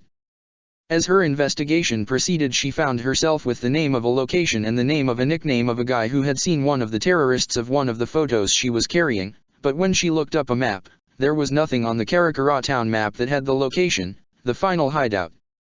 Unfortunately, any of the major players of the Yakuza minor leagues were either in Needle's gang, still in recovery from their run-in with Kendra over a week ago, in Yako Chini's group having been bested by Ichigo, or one of the thugs that had been assaulted by an unknown assailant. As she sat at the bar she asked the bartender if he heard of any place called the Final Hideout. The bartender had no clue, saying that the Final Hideout was a code name that the Yakuza minor leagues used as the most well-kept secret base. Only someone who was a high-class member of the minor leagues would know its current location, or someone with connections to them would know. Marianne told the bartender a list of nicknames of thugs and criminals she had interviewed, saying that there couldn't be anyone else who could possibly know where this final hideout was, that she hadn't either interviewed or wasn't in a coma. The bartender said she was wrong. Said there was one other person who, theoretically, should know the location. He didn't have the name of the individual, but he knew their underground name. "Tell it to me," Marianne said sternly. "The fellow goes by the name of Soul Reaper," the bartender stated. "Why do they call him that?" Marianne asked. The bartender laughed as he cleaned the glass. "One time this guy Needles, leader of one of the gangs, tried to rape the chick that's now the girlfriend of the Soul Reaper. He beat down all of Needles' goons and, as he stood over Needles bearing down on him, Needles tells the story in a fashion that he felt like he was staring at the Reaper himself the way his enemy bared down upon him. The name stuck. Wish I could remember the fellow's name, my deepest apologies Empress, the bartender said. It's quite all right, I'll find this Soul Reaper one way or another. Marianne left the bar and continued down the street. The sun was bright so she put on a pair of sunglasses and continued down the road. It was then that she saw a fight breaking out in the streets. The battle was between a couple of low-level thugs and a girl with raven-colored hair that she had not seen before. Marianne waited on the sidelines. As she watched the battle she came to the conclusion that that girl had to be one of the minor league members and she was very skilled with unarmed combat. Marianne counted the seconds to herself as she watched. In less than 2 minutes flat the single girl had beaten down all 10 of her attackers. Don't think I'm weak, just because I'm a girl. I'm the right hand to Soul Reaper. I'm Arisawa, Noble Dragon, Tatsuki, she told her opponents. Shit. You're Noble Dragon. The muggers were frozen stiff. Damn straight, now piss off. Tatsuki pointed. The none too bright muggers ran away. The crowd that had gathered dispersed and that was when Marianne made her move by walking up to Tatsuki. Excuse me, Marianne called to the young woman. Tatsuki turned around noticing the unnatural Japanese. She could tell it was a tourist. She was not prepared to see who she did when she turned around though. You're. Tatsuki bowed low. Empress 6 Britannia, no Lady Marianne, Knight of 2, or however you wish to be addressed. What can I do for your ladyship? Tatsuki was very respectful of important members of society, even foreigners. I'm looking for the man who you are the right hand of Soul Reaper, Marianne made quotes with her fingers. What do you want with Ichigo? Tatsuki was confused. I'm trying to find the location of the underground, final hideout, Marianne stated, apparently he's supposed to know where it is, though as his right hand perhaps you would know too. Tatsuki shook her head. No, sorry, I was unaware Ichigo even knew of such a location. He normally doesn't want me involved in the politics of this crap, only the fighting. He tells Sato-san things though, but I know where Ichigo is. Tatsuki gave Marianne directions to the Urahara shop. A blonde man wearing a green and white striped bucket hat runs the shop. Ichigo should be in the basement, but he'll bring him right up, Tatsuki said and bowed again. I am honored that we could be of assistance to you, Empress. Your praise is flattering, Arisawa-san, Marianne said making good on her Japanese. She then headed for the Urahara shop and came face to face with Urahara Kisuke. Between her light skin, regal uniform, and the guns, Urahara immediately knew who she was and was surprised to hear her require Ichigo's assistance. He had Tessai bring the boy up. Marianne was still wearing her sunglasses. If she had taken them off at some point, Ichigo might have seen the striking resemblance between her and his companion, Lelouch. What is it I can do for you, Marianne-san? Ichigo asked. As always, the boy was informal to anyone who formally introduced themselves to him. Nevertheless he bowed fairly low, though not as low as Tatsuki. Since Marianne was not stringent with her status as Empress, or used to the honorifics of the Japanese, she was not bothered by Ichigo's informality. Are you the one the Yakuza minor leagues call Soul Reaper? She asked. Yeah, that's me, but why? Do you know of a place called the Final Hideout? Marianne asked. Does this have something to do with the terrorists? Ichigo asked. It has everything to do with the terrorists, Marianne stated. I see, Ichigo stated and explained to her what he knew. The Final Hideout, as Ichigo explained, was different for every gang. However, if Marianne had a map, he could show her where other gangs made their final hideouts, which would help Ichigo pinpoint the location of where the terrorists' final hideout would have to be. After spending a half an hour hunched over a map of the town, Ichigo was surprised when he, through geographical algorithms and Marianne's intuition as a soldier, discovered that the final hideout was the same location as the villa that Yoshino used to live in. That place is in ruins now. Like, 3 days before the attack hit. Are you sure they'd be there? Ichigo asked. Recently destroyed property. Marianne pondered, all the more reason for them to use it. Yes, Yes, I suppose I'll have to go to the hotel and plan how I'll do this. Thank you for your help, Kurosaki Ichigo. You're welcome, Marianne-san, Ichigo said to her. With that, Marianne left. Ichigo left a few hours later, wanting to go back home. He had school tomorrow and he apparently was not making any progress. Urahara would have him at Anohana's for a checkup at the end of the week. 9 p.m. Uriah's home. Uriah was sitting on the couch with a book in his hand. Yoshino passed by him and headed for the coat rack and grabbed her jacket. I'm going out, she told him. Come back safely, he told her. Of course, she said and headed off into the night. 10 p.m. Marianne had left her hotel suite and was now far in the Komatsu district, shotgun loaded, safety off and ready to fire at a moment's notice. Marianne felt it was best to wait until the cover of darkness to make her strike in a home that was in ruins.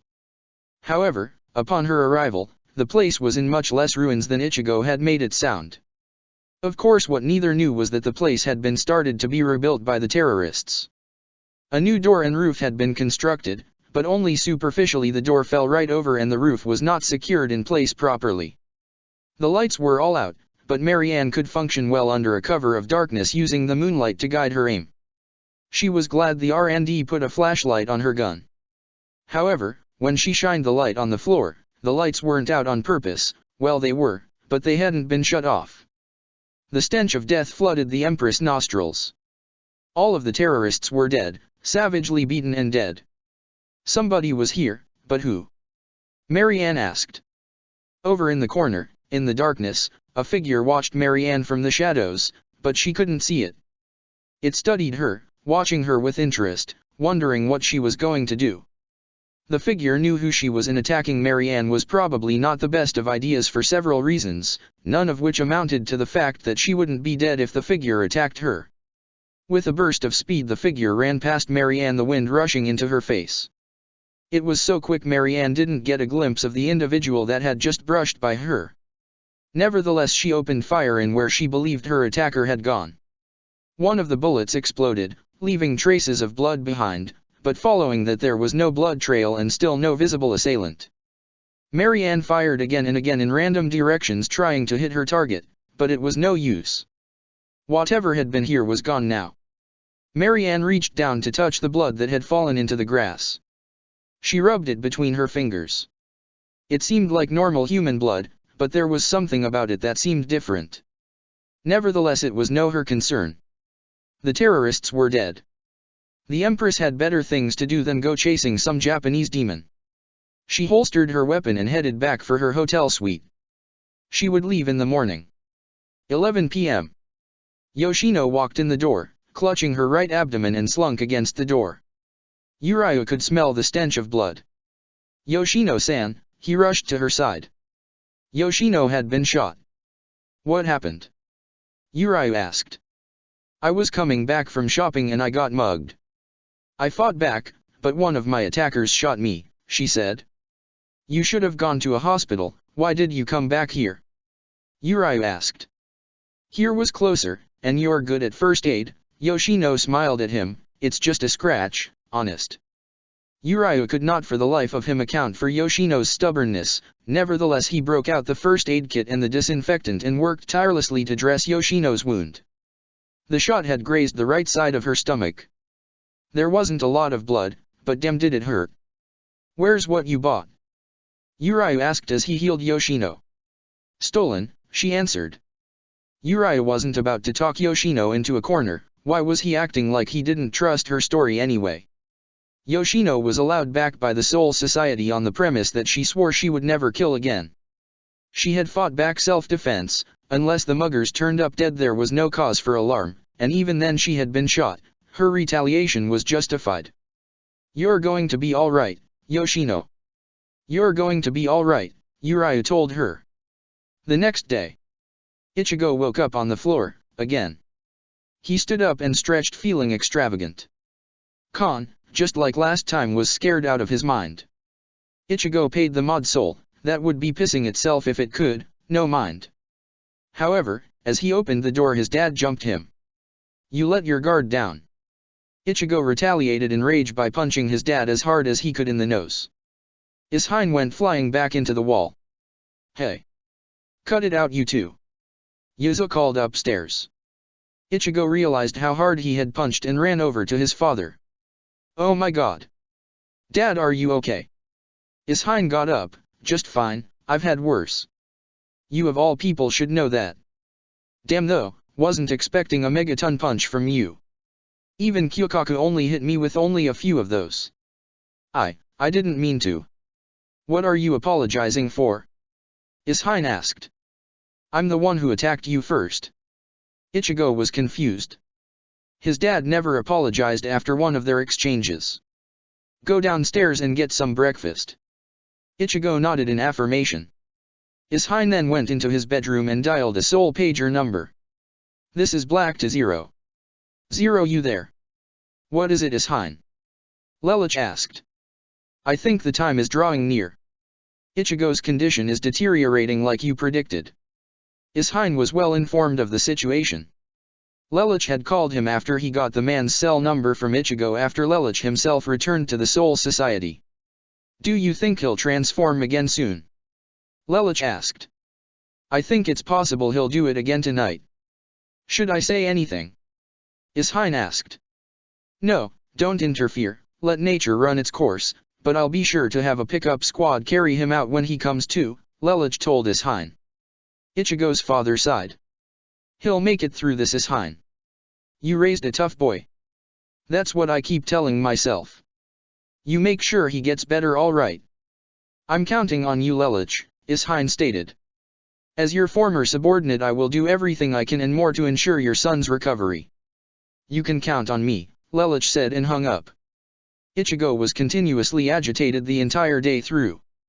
He even grabbed Shinji by his shirt and nearly decked him one if Rukia and the others hadn't stopped him, and all Shinji had done was give Ichigo a snide comment. The odd thing was that Kendra, much like Orium, defended Ichigo's actions. This whole situation was increasingly bizarre. Kendra disappeared midway through lunch, however, and wasn't seen for the rest of the day. When So-iPhone didn't question it, Ichigo knew that she must know where she went. Upon inquiry, So-iPhone's only answer was, investigation. Ichigo was quite confused since Kendra normally didn't leave his side to watch over him, but then again, here at school, Orium could keep him calm. It was after school when things finally revealed themselves. Like on Friday and Thursday, Yoshino appeared at the school gates to flag down Urayu. The Quincy and the Bount had been spending quite a lot of time together as of late, earning quite the commentary from the peanut gallery about their relationship, which Urayu denied, though generally not within earshot of Yoshino in case he was wrong. However, as Yoshino neared the group, Kendra came out of the blue from across the street like lightning, pushed her against the wall and forced her hands behind her back. "Soma, Yoshino, you're under arrest for murder." "Kigo," Ichigo only had to say his name for the energetic student to sigh and get going. As much as Kigo wanted to know what was up, he knew arguing with Ichigo was a bad idea, especially on a day like today where he had a short fuse. Kigo didn't even bother to make a perverted comment as to whether or not this was some sort of game between Kendra and Yoshino. He just left, depressingly.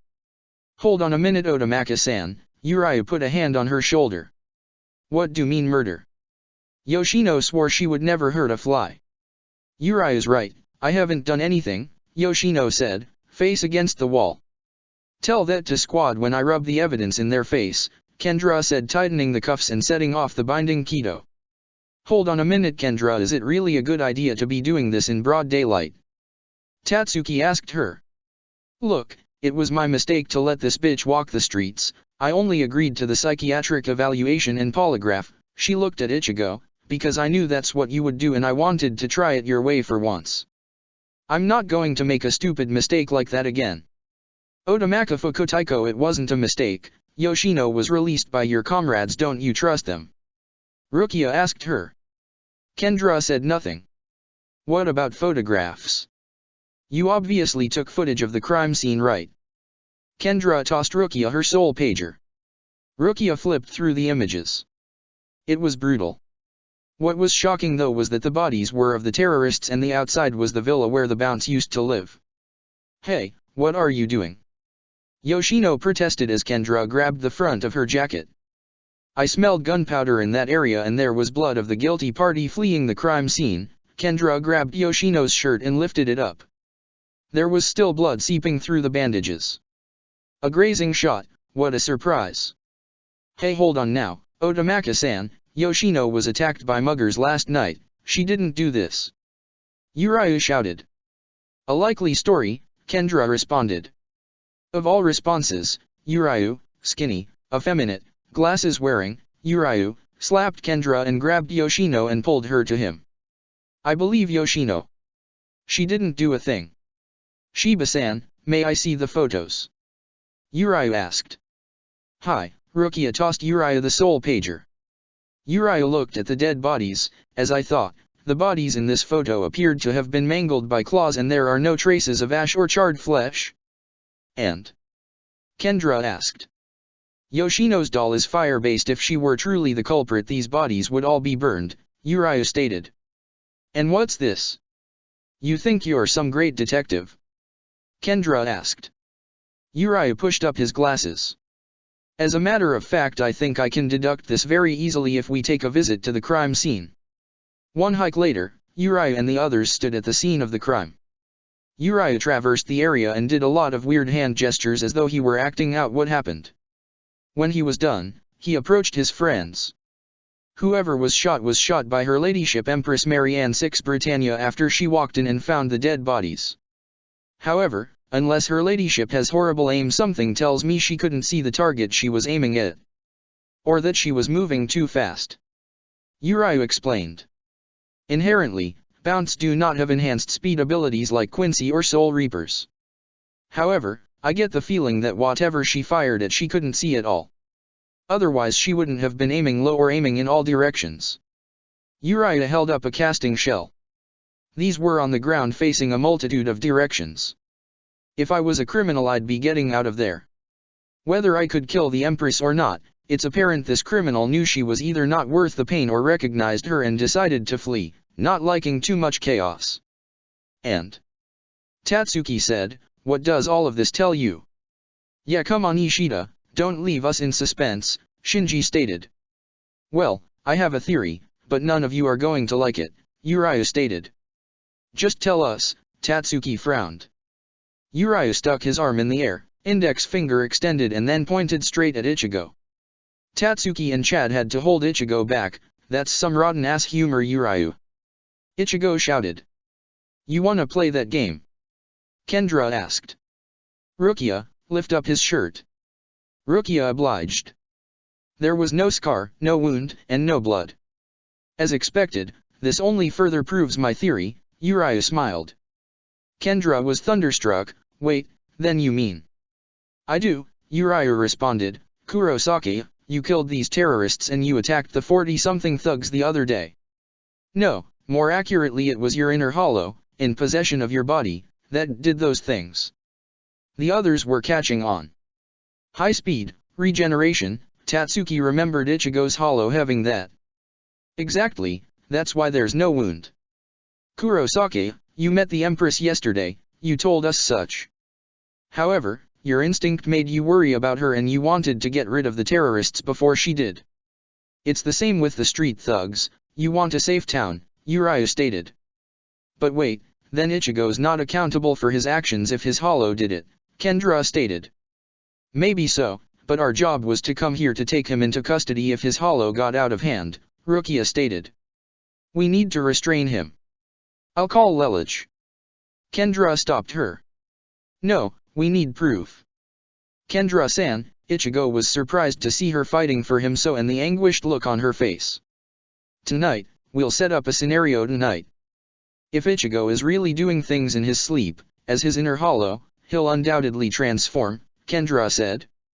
What are you saying? None of us could hope to stop Ichigo in that form, Rukia argued. No, Kendra said and pointed to Orium, she can, the sound of her voice is the song that soothes the savage beast. All I need is proof, a visual that Ichigo is really transforming, Kendra looked back at Yuraju, and not a theory. And we will take him back to the Soul Society. Kendra went over and unrestrained Yoshino. You're free to go. she said, and Kendra began walking away. Kendra-san, Ichigo began to walk after her. Don't follow me, Kendra said, I need some time alone. Everyone split up. Kendra texted Rukia to say that she would call those she needed when she was ready. Back at their home, Yoshino immediately thanked Uriah for believing in her. I just went with my heart.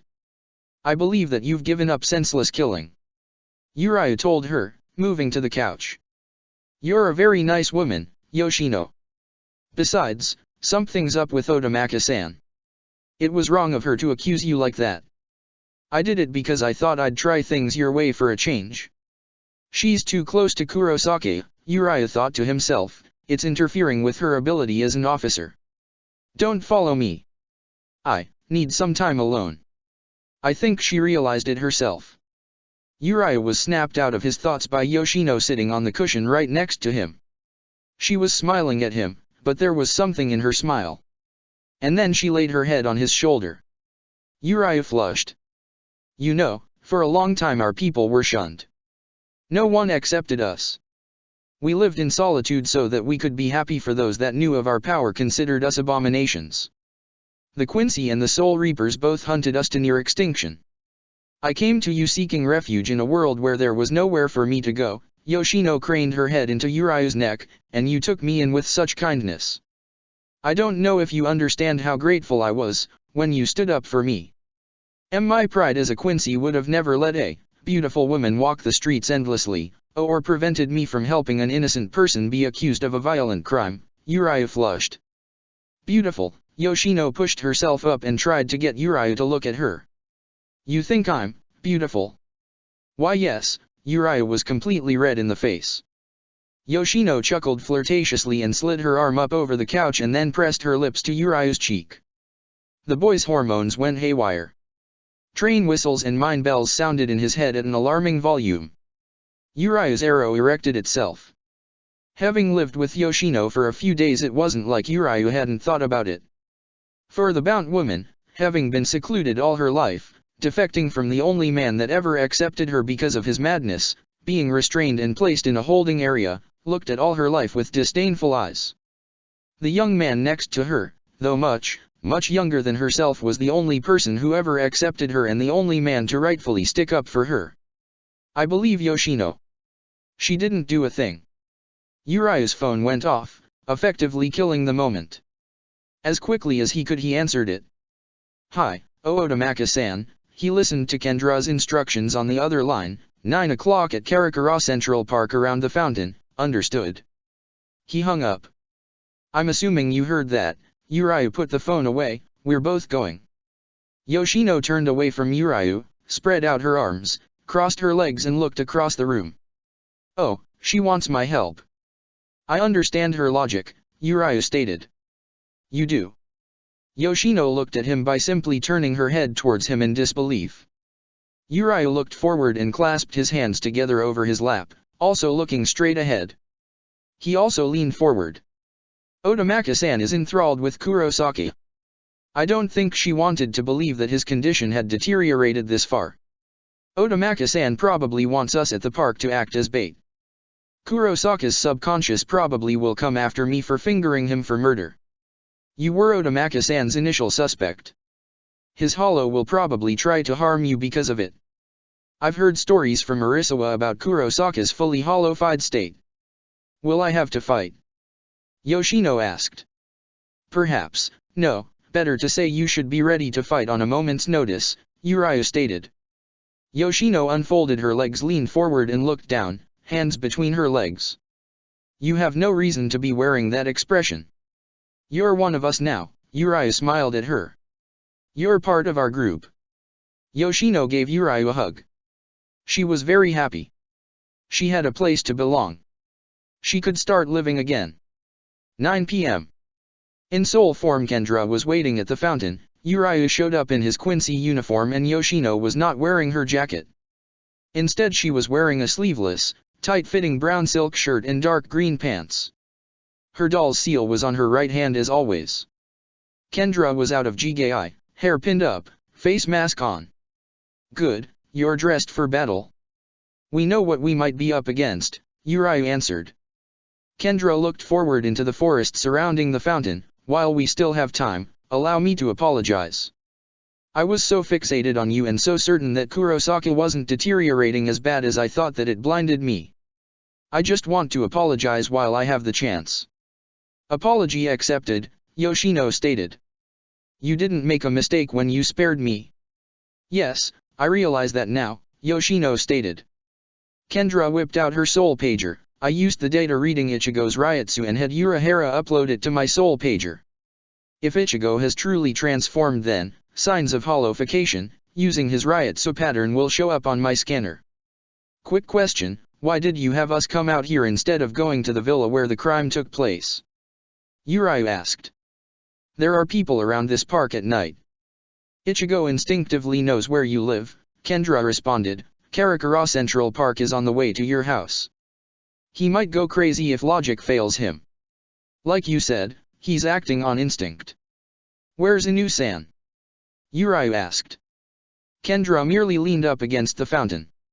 She and Tatsuki are a ways away behind us. They're far back enough that they can sense when the battle starts.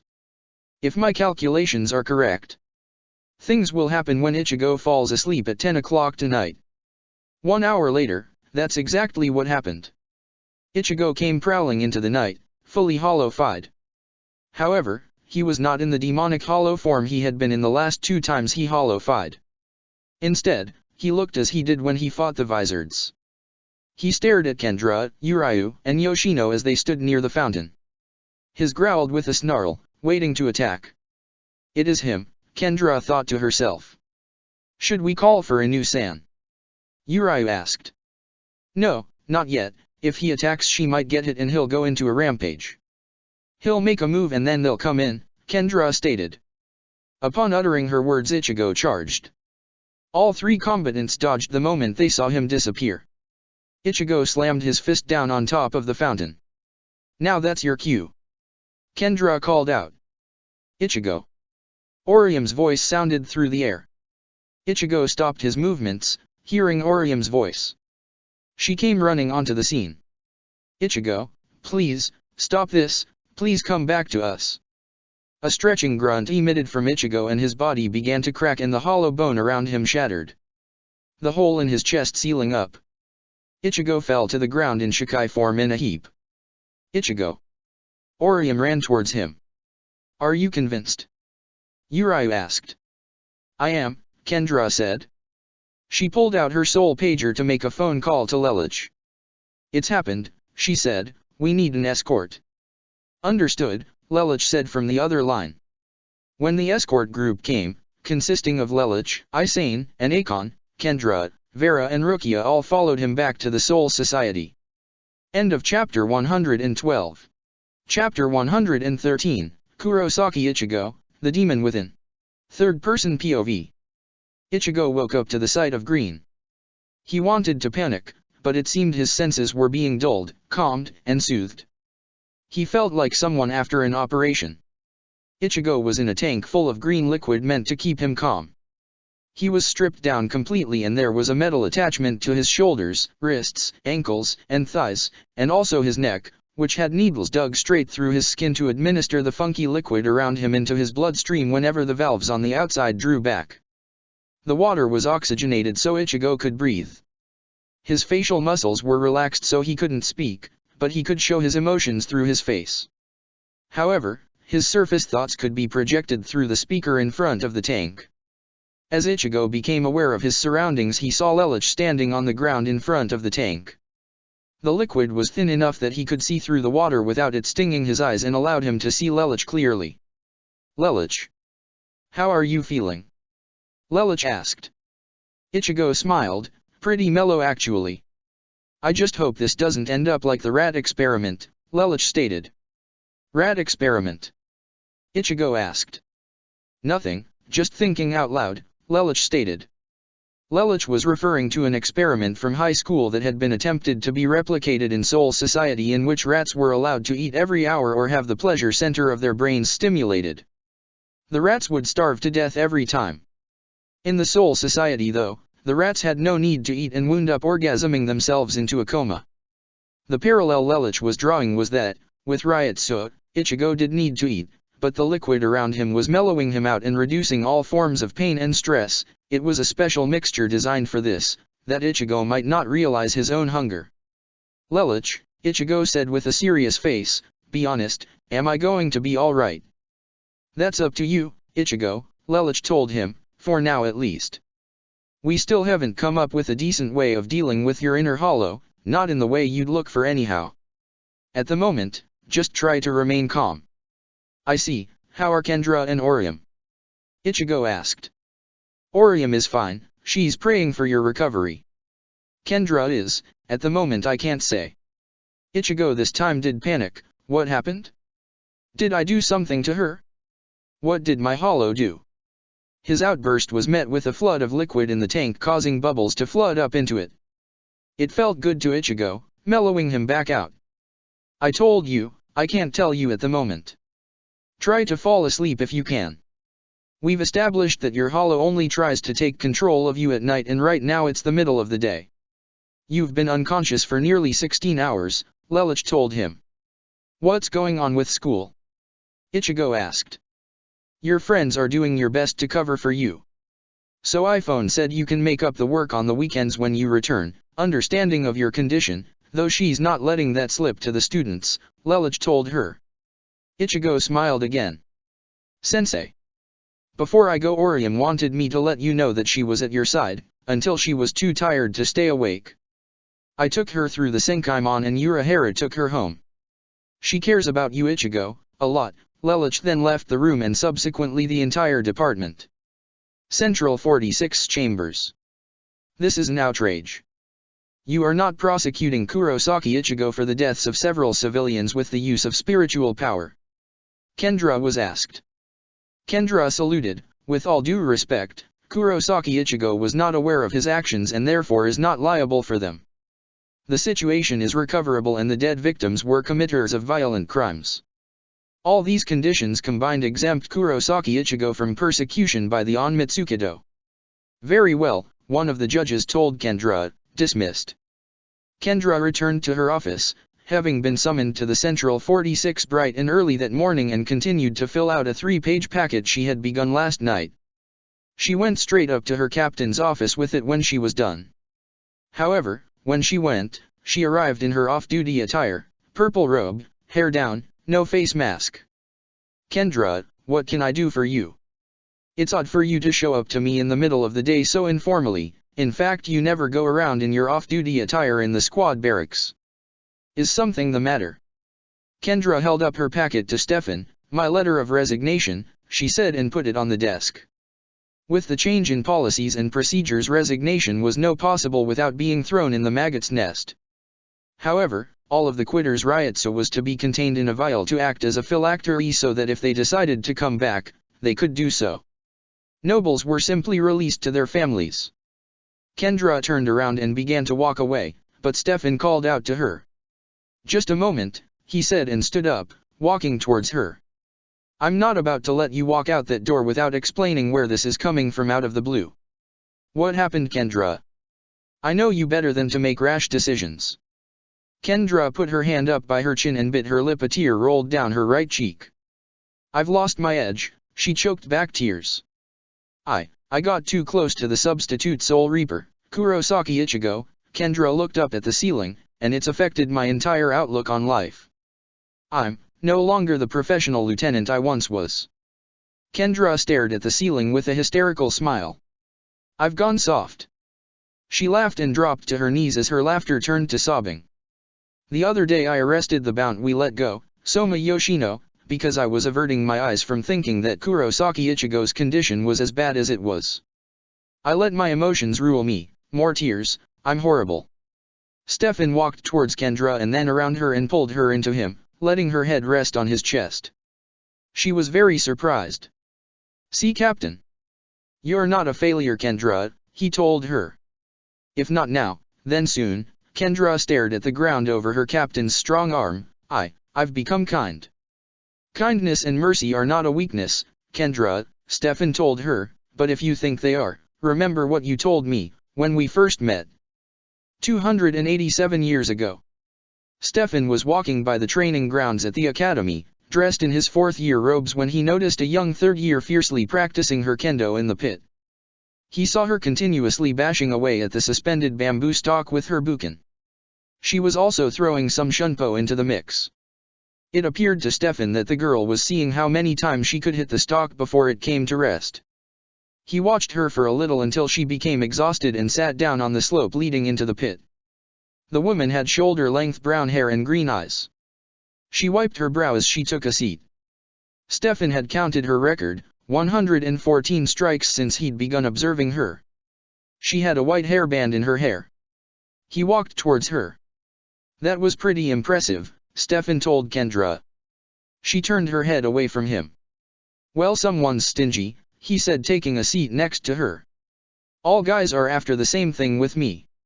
I find it's better to avoid the chit-chat altogether, the young woman said snottily. Well, that's mature, Stefan said sarcastically. I was just coming here because I was impressed. You managed to make 114 swings since I started observing you. Very nice. You're just saying that, the girl huffed. Hey, I mean that, Stefan told her. I'm Stefan, by the way, Luska Stefan. Stefan introduced himself. And you are? Kendra. The girl was now at least looking at him. Otamaka Kendra. You have the same surname as Takako-sensei, my first-year Kido teacher. Well, I mean, before she, Stefan didn't want to make a mention that Takako had passed on last year in case the two were related. Takako was, my Nei-san. Kendra stared the ground and pulled her knees up to her face. I miss her. She shook herself out of her depression and stood up straight and proud, arm across her chest and sword down at her side. That's why I'm going to be strong. Depression is a weakness. Not having power is a weakness, and I won't rest until I've conquered both. I will overcome my weaknesses. On my sister's honor, I will do her share of soul reaping as well as my own. I will overcome my lack of strength, that I was not there for her in her time of need. I will not sit by and be depressed by her passing. Power, I will obtain power to be strong and the wisdom to be wise, and though these things will come to me in time, I will obtain them. I will never lose to weakness, ever. Stefan stood up. That's very admirable, he told Kendra. I hope you'll be in my squad one day when you graduate. He began to walk away, but looked over his shoulder. You've got both the talent and the personality I could use in a subordinate. Present day. Kendra was crying, remembering that day and how Stefan had been the first person to treat her with simple kindness. He had been her first friend, and while he wasn't always there for her during her climb, when she became 5th seat and found out that he was 4th seat, though envious, she was happy. You're always working so hard, Stefan rubbed Kendra's shoulder. You need to relax once in a while. I won't let you resign, and I'm not saying that to be mean.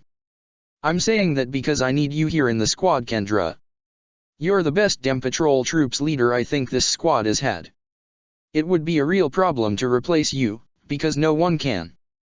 You're an amazing soldier, Kendra, and that's why I've always admired you. Captain, Kendra sniffed. She turned over and sobbed into her captain's chest. Stefan put his arms around Kendra. There, it's okay. So you screwed up once, it's not a big deal. I don't think kindness is a weakness, but if you do, then instead of giving up, fight so that you'll never lose to that kindness. I think you could use some soft spots. You've been so rigid ever since we met up. Besides, what would Naomi do without her Oni-sama? Kendra chuckled. See, now you're laughing. You, Yolanda, Yasiai, and Naomi are like little siblings to me. You guys screw up and I'm the one trying to explain the mess to dear old Dad. Stefan was using Yamamoto in reference to Dad as part of his analogy. Kendra laughed again. Stefan let go of his lieutenant and stood up. I'm not going to let you quit, Kendra. However, I think you need some time off. Stefan went over to his desk, reached into it and pulled out a vacation memo. I'm going to let you take a 2-week vacation. Use it how you like. With all due respect, Captain, Kendra saluted. I'd like to take my vacation after the mission is complete. Kendra said and got back up and saluted. Stefan smiled at her. I insist. He told her. Kendra smiled back. She walked forward and let Stefan hand her the notification. Don't be a stranger, Kendra, Stefan told her. I'm your captain, I'm here to help. You know my door is open. Yes sir, understood sir, Kendra smiled, with eyes that were still drying. Stefan smiled, good, run along now, go enjoy yourself. Kendra took her notification and began to walk away and head for the door. Right before she left, she turned around and faced the side of the door and then looked at her captain after a moment of thought. Captain I. She paused, unable to think of the next words. Yes, what is it? Stefan looked up from his desk. Kendra shook her head and looked back at the side of the door frame. No, never mind. Oh, all right, Stefan returned to his work and Kendra left his office. Kurosaka Clinic. As Ishine drove Yuzu and Karen in the car back home from school, he asked, so how was your day? The conversation pitch was not taken. Instead Yuzu asked her father, Ota-san, when's Uni-chan coming home? Ichigo will come home when he comes home. He's a grown boy, Yuzu, girlfriend, and everything, we can't keep him confined to the house all the time. I'm sure he's just fine, Ishine said. Then why doesn't he answer his cell phone? Yuzu asked. Honestly Yuzu, I'm going to start to worry about you in a very odd manner if you keep worrying about Ichi-nii like this, Karen told her. He probably just can't answer when you call him. No, that's not like him. Uni-chan always answers his phone. If it doesn't ring, that means his phone is off. If it rings twice, that means he knows it's me and can't answer the phone. It keeps ringing 6 times, that means he doesn't hear it. I'm worried. I've left 14 messages and he won't answer, Yuzu stated. Maybe you'll get lucky with a 15th, Ishine joked, making a name pun with his son's name. Ota-san, this is serious, Yuzu complained. I'm sure Ichigo is just fine, Ishine told his daughter. He knew exactly where his son was, but he had to pretend he didn't. Why don't you ask Tatsuki? Of all people, at least she should know where he is, but if she doesn't, then Orium-chan probably would. Dad's got a point, Yuzu. Why don't you call the Arisawas and leave a message with Tatsuki's parents that you called? Karen suggested. I suppose I could do that, Yuzu said. See, no problems, just solutions, Ishine boasted. Back home, Yuzu prepared dinner, and while the soup was cooking, called Tatsuki's house. Her mom answered. Konnichiwa Arisawa-san, is Tatsuki-chan home? Yuzu listened for a response as Tatsuki's mom put her daughter on the phone. Yuzu, are you alright, what's the matter? Tatsuki asked as she picked up the phone. I want to know where Uni-chan is, Yuzu said, teary-eyed. You know right. You always know where Uni-chan is. He always tells you where he's going. You've known him since you two were really little. You told me last time that he was with a friend and that he would be home soon. Where is he, Tatsuki-chan? Where's Uni-chan? With a despaired look on her face, Tatsuki simply spoke into the phone. Yuzu would never find Ichigo if she searched. Also, with Rukia and Kendra in the Soul Society, Yuzu would have no idea who they were if Tatsuki mentioned them. I'm sorry Yuzu, but I can't tell you this time. Ichigo, he got into a spot of trouble and, I'm sorry, but I don't know where he's gone. I do know this though, he'll be back soon Yuzu. I'm sure he knows that he's keeping you, and Tatsuki could be heard crying on the other end. I know he'll be home soon. So you be a good girl for your brother, okay? Okay, Yuzu said, and thank you. Yuzu hung up the phone and asked her father to check the stovepot, and then went upstairs and curled into a little ball on her bed and cried into her pillow. At her house, Tatsuki was no better off. She lay on the wall, slumped against it. She only said what she said because she didn't want Yuzu to worry. She had already spoken with Kaibun, as with herself, Ichigo would soon lose control of his powers. Kaibun didn't instill false hope in Tatsuki like Tatsuki had for Ichigo's sister. She saw Kaibun get cut down by Ichigo, and according to the flaming bird-like spirit within her body, she was worried that Ichigo might be lost within his hollow's overtaking of him. She didn't have Orium's strong will to believe. Ichigo had broken through several times before from his hollow, but according to Kaibun, if Ichigo's hollow were to completely take over Ichigo, it was possible that Ichigo could be lost forever. Tatsuki knew the power difference between Ichigo and his demon. There was nothing he could do against that kind of power. Tatsuki, dinner's ready, her mother called. Tatsuki got up off her bed and headed for the dining room. Please Ichigo, whatever happens, no matter what, come back to us. 12th Division. Guest Laboratory. It was 9 p.m. when Nimue found Lelouch hauled up in a guest laboratory with only the desk lamp on and staring at a large computer monitor. Lelouch-sama. Oh, Nimue, good to see you, Lelouch smiled back at her. Nimue entered into the room. What are you doing? Nimue asked. She saw the monitor up on the board. It looked like a game engine simulator with a real-time role-playing genre to it. Operation Anti-Doomsday, Lelouch stated. Huh. Nimue was confused. We have to be prepared for the worst-case scenario, Lelouch told her, and that's that Ichigo will lose himself to his inner hollow. I've been developing a plan ever since he got loose back when we clashed Talbumasuk. May I see it? Nimue asked. She wanted to see what Lelouch had concocted. There's no need, you won't be instrumental in the plan. In fact, you and the other vice-captains, except for Ashido and Jin, shouldn't even take a single step into the battle, Lelouch stated. Why Kano Fukotaiko? Why not Aburai, Hinamori, or Shiba Fukotaiko? Nimue asked. Lelouch put up the simulator using a 16-bit design of Renji, Kaion, and Ashido. For an opponent he used, since the parameters to Ichigo's full power were pending, the head captain's parameters, but with Ichigo's abilities and known combat data. He set the Hollow's action to wait to demonstrate. He then clicked a few buttons and the 16-bit Renji powered up. Bankai. Hiyo Zabumaru. That's very impressive, Nimue was amazed at Lelouch's skill.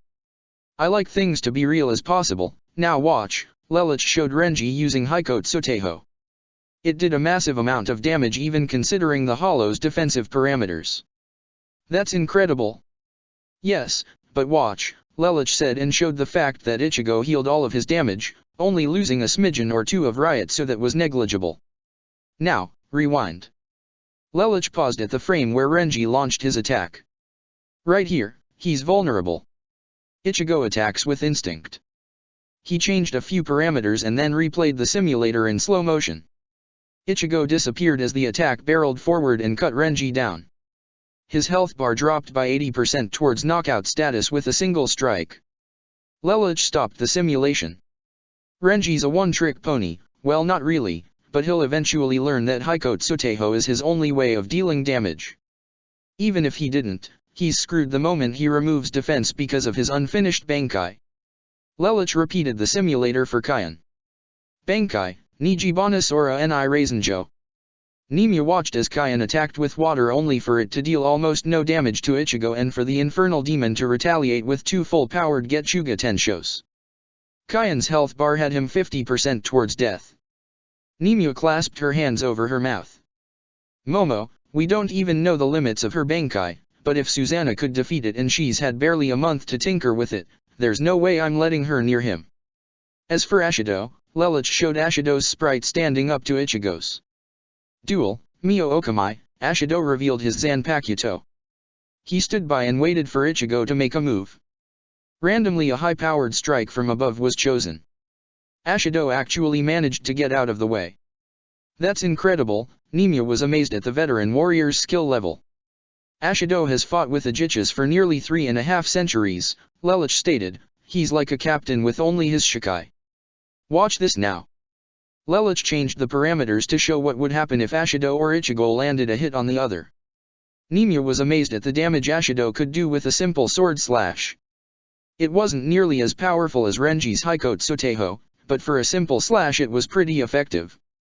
Lelouch dropped the counter hit parameter to let Ashido get hit. Ashido's health only dropped to about 60% to knockout status.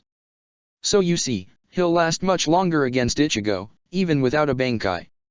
Ashido is a hardened veteran. With any luck, while he'll effectively get ripped apart in the end, he'll definitely be able to give us some useful battle data on Ichigo. You always seem to know what you're doing, Nimue stated. I cannot afford to make any more mistakes. Idealistic beliefs that Ichigo will be able to conquer this problem cannot be held. We must make sure we are prepared for the worst-case scenario, Lelouch said, and his eyes honed in on Ichigo's fully hollowified form. Speaking of Ichigo, he was in the tank, as one could expect. He was in a half-subconscious state. He was starting to get drowsy, but hadn't fully faded into his subconscious quite yet. The same state, which one feels when one knows they're awake, but as long as they keep their eyes closed, they can pretend they are not. And that's where things suddenly took a turn for the worst. Ichigo, his hollow called his name eerily and then laughed like a hyena watching a cat watching a mouse die. Ichigo's eyes flashed open with a jolt. Bubbles began flowing around him, but it was no good. He could feel the eerie cold chill of his inner hollow on the back of his neck. "Hey partner, how's it going?" What do you want?" "The same thing I've always wanted, dominance," Ichigo's hollow hissed the last word. "And now's the perfect time too. I've gotten loose several times and enjoyed the thrill of battle." The hollow laughed with a creepy giggle.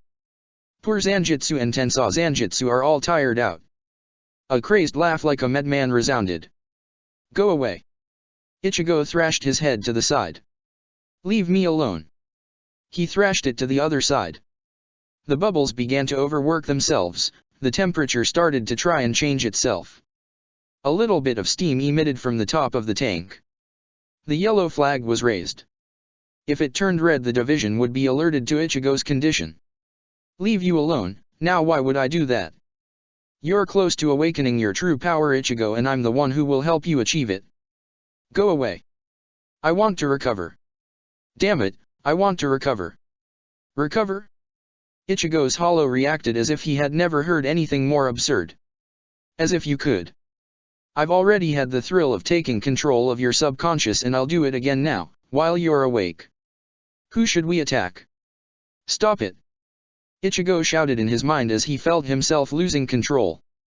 "I know, let's have some fun with those meatheads under Kenpaku's command.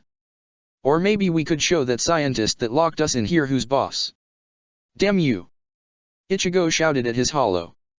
"Oh, I know, I'll go into Hueco Mundo and stir things up a bit. That should be fun, don't you think, Ichigo?"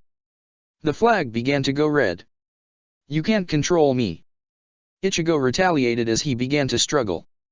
"That's it, get angry, get frustrated, thrash about. It makes things much simpler." Ichigo opened his mouth to shout, filling it with liquid as the speaker let out the yell he was trying to exude, and all the while his hollow laughed with glee. In his office, Mayuri sat around only to receive a red alert. "Warning, core critical. Substance breaking free," the computer told him. "Oh my," was Mayuri's simple response.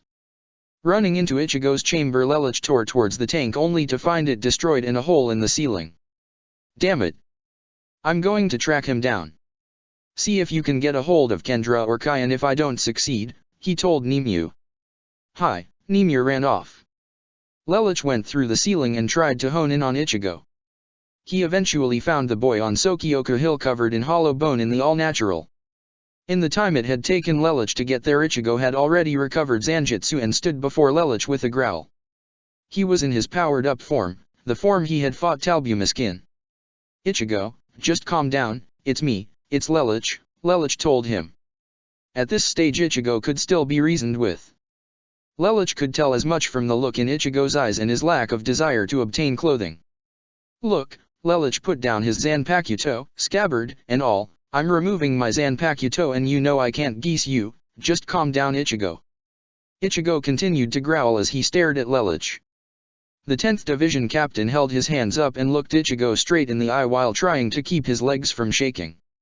Ichigo's sword arm shook vigorously and eventually the sword was thrown to the ground and reverted to its Shikai state, leaving the demonic Ichigo to continue to stare at Lelouch. Both could still hurt each other unarmed, and both knew that also Ichigo still hadn't recognized Lelouch in this form. "I need something to get him to recognize me, something only I would say to him." Lelouch grinned, "I think I know." "You know who I am, rather you should." Lelouch extended his arm out to Ichigo, "If not, then let me remind you." Lelouch clacked his feet together and thrust out his arms, emitting Ryotsu to let his Haori billow behind him. "I am the Black Void." He fired a Kido blast away from the hill. "I am the Mind of Steel." Lelouch clapped his hands together. "I am the Just Phantom." Lelouch held his arm out and curled his fingers as if gripping a martini glass. "With my own 2 hands I shall purge the corruption of this world with the light of redemption and divinity." Lelouch held his hands up by his face and then spread his legs apart. and then dropped both his arms down in front of him, fingers curled, gleeful, crooked smile on his face. 0. It was overkill, but Ichigo got the message. Louch. Lelouch smiled kindly at him. That's right, Ichigo. Now, he extended a friendly arm to Ichigo. Come back to your senses. Ichigo was able to get control of his right arm long enough to rip off his own horn and then began to fall forward into unconsciousness. Lelouch rushed forward and steadied Ichigo's descending body. I got you, Lelouch told him. Yeah, as I thought, we might be facing the worst-case scenario. The next day, Lelouch and the other captains were assembled in the Great Hall for a meeting about Ichigo's condition. Yamamoto did not want Ichigo going berserk and endangering innocent lives, regardless of how powerful he was or not. Since holding him failed miserably, Lelouch pointed out the obvious: we're going to need a new plan. Any ideas? Well, according the data I collected, the situation appears to only occur at night, Mayuri put up. Yes, but for how long? Yuka-take cupped his chin. Just turn him loose to me, Kenpeki said with a grin. I'll battle him into submission. That's a good temporary solution, Anohana criticized, but Kurosaka-san's form regenerates after it expires. You could be in recovery with him on Rampage. Yes, and it seems like this phenomenon is occurring every day now, Lelouch stated. Who knows how long before it goes to every few hours. What's he doing right now? Stefan wanted to know. Meditation, Hisuna answered. Byakuya-sama and I set him up in one of the rooms of the manor with some of the finest incenses. It should keep him calm until we can come up with a more permanent solution here. Indeed, the situation is dire, Lelouch continued to point out the obvious. They knew how dangerous Ichigo's full hollow form was. The assembly of what to do with him was more out of concern for the Soul Society than Ichigo's own well-being. He was still useful to the Soul Society, so execution was completely out of the question, and even if it was, Ichigo might fight back and transform, and who knew what kind of damage that could cause? Couldn't you just geese him to never lose his temper ever again? Shunsui suggested. As crude and effective as that is, Ichigo's been geesed by me already. My plan only worked with Muramasa because, at the time, Iin Tamashi and I were two separate beings, Lelouch explained. Shunsui sighed. Lelouch could have always mentioned a geese canceller, but that would allow Mayuri to remove the restraining command Lelouch put on him, and he'd be damned before he'd allow that to happen unless there were no other options. Not to mention he wasn't going to let pointy objects near his eyes and brain to discover how something like that would be created in the first place. He knew he should have memorized the blueprints to Jeremiah's canceller. I have an idea, Yuna spoke up. It's very unconventional, but it might be our only option. Speak, Yamamoto encouraged. Yes, well, Yuna seemed hesitant to give her idea, mostly because of the inhumaneness of its nature. Should we possibly isolate Kurosaka-san and send him to Hueco Mundo? He's a wild animal in that form, so he may not be able to use the Garganta. Gilans rarely act on their own unless a Garganta has already been opened by lesser hollows. Also, Kurosaka-san might not have that instinctive ability to use it either, as he is not a natural hollow. There was a long pause while the captains contemplated the suggestion. It was Tyson who finally broke the silence. That's not a bad idea actually. He looked at Yuka-take. If we use the combat pass technology to monitor him, even if the Garganta doesn't respond to his use, we can keep an eye on him and know when we can take him back to this world. I suppose that's doable. Yes, Yuka-take agreed. Lelouch sighed. He didn't like the idea, but right now it was all they had. Right now I suppose that's the best we can do.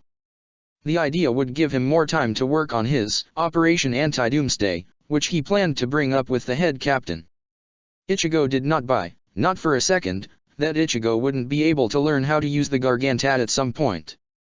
He should be given the news by someone he trusts to keep him calm, Hisuna stated. I can, Lelouch volunteered. Yuka-take vetoed it. I'll need you help setting this up. Senpai, he looked at Anohana. Kuratsuke, he looked at Mayuri. I'll need your help also. Well, I know one person then who can talk to him. Kukaki Manor.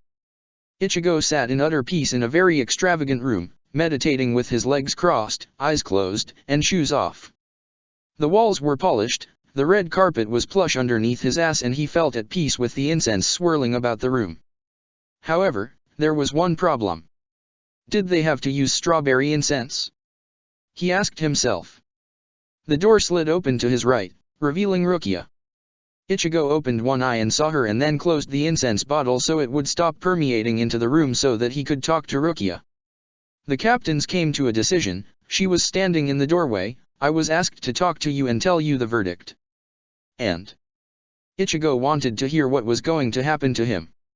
You're being exiled to Hueco Mundo. Rukia wasn't going to mix words, but she didn't give the news to Ichigo in a snobbish sort of way. She said it calmly and with a strong hint of regret and sorrow. Ichigo was her friend, her family member through her husband. Something like this was not the sort of news she wanted to break to him, given his condition and how much he meant to her. Oh, I see, was all Ichigo said. That's not the response I expected from you, Rukia said with a slight bit of confusion and surprise. Ichigo sighed and stared at the ground with a downcast look, but no tension in his muscles. I'm a danger to everyone around me. It only makes sense that they'd want to send me to Hueco Mundo. Rukia gave Ichigo a face like someone just shot her pet bunny. What? What's with that look? You gave me that same look when I came to rescue you when you were locked up. Stop giving me that look. Ichigo put his arm around the back of Rukia's head and pushed her against him. I'll be back, don't worry. Rukia hugged her distant relative. Please come back safely. I will, I promise, Ichigo told her, but this was one promise he would not be able to keep. Ichigo later met up with Yukatake and Lelouch with Bakudo 63, Sage Asabaku being used to restrain him in case Ichigo's hollow tried anything. Lelouch's arm was firmly gripped to the top chain and Ichigo's coasted. You're alright with us throwing you out there like this? Yukatake asked Ichigo solemnly.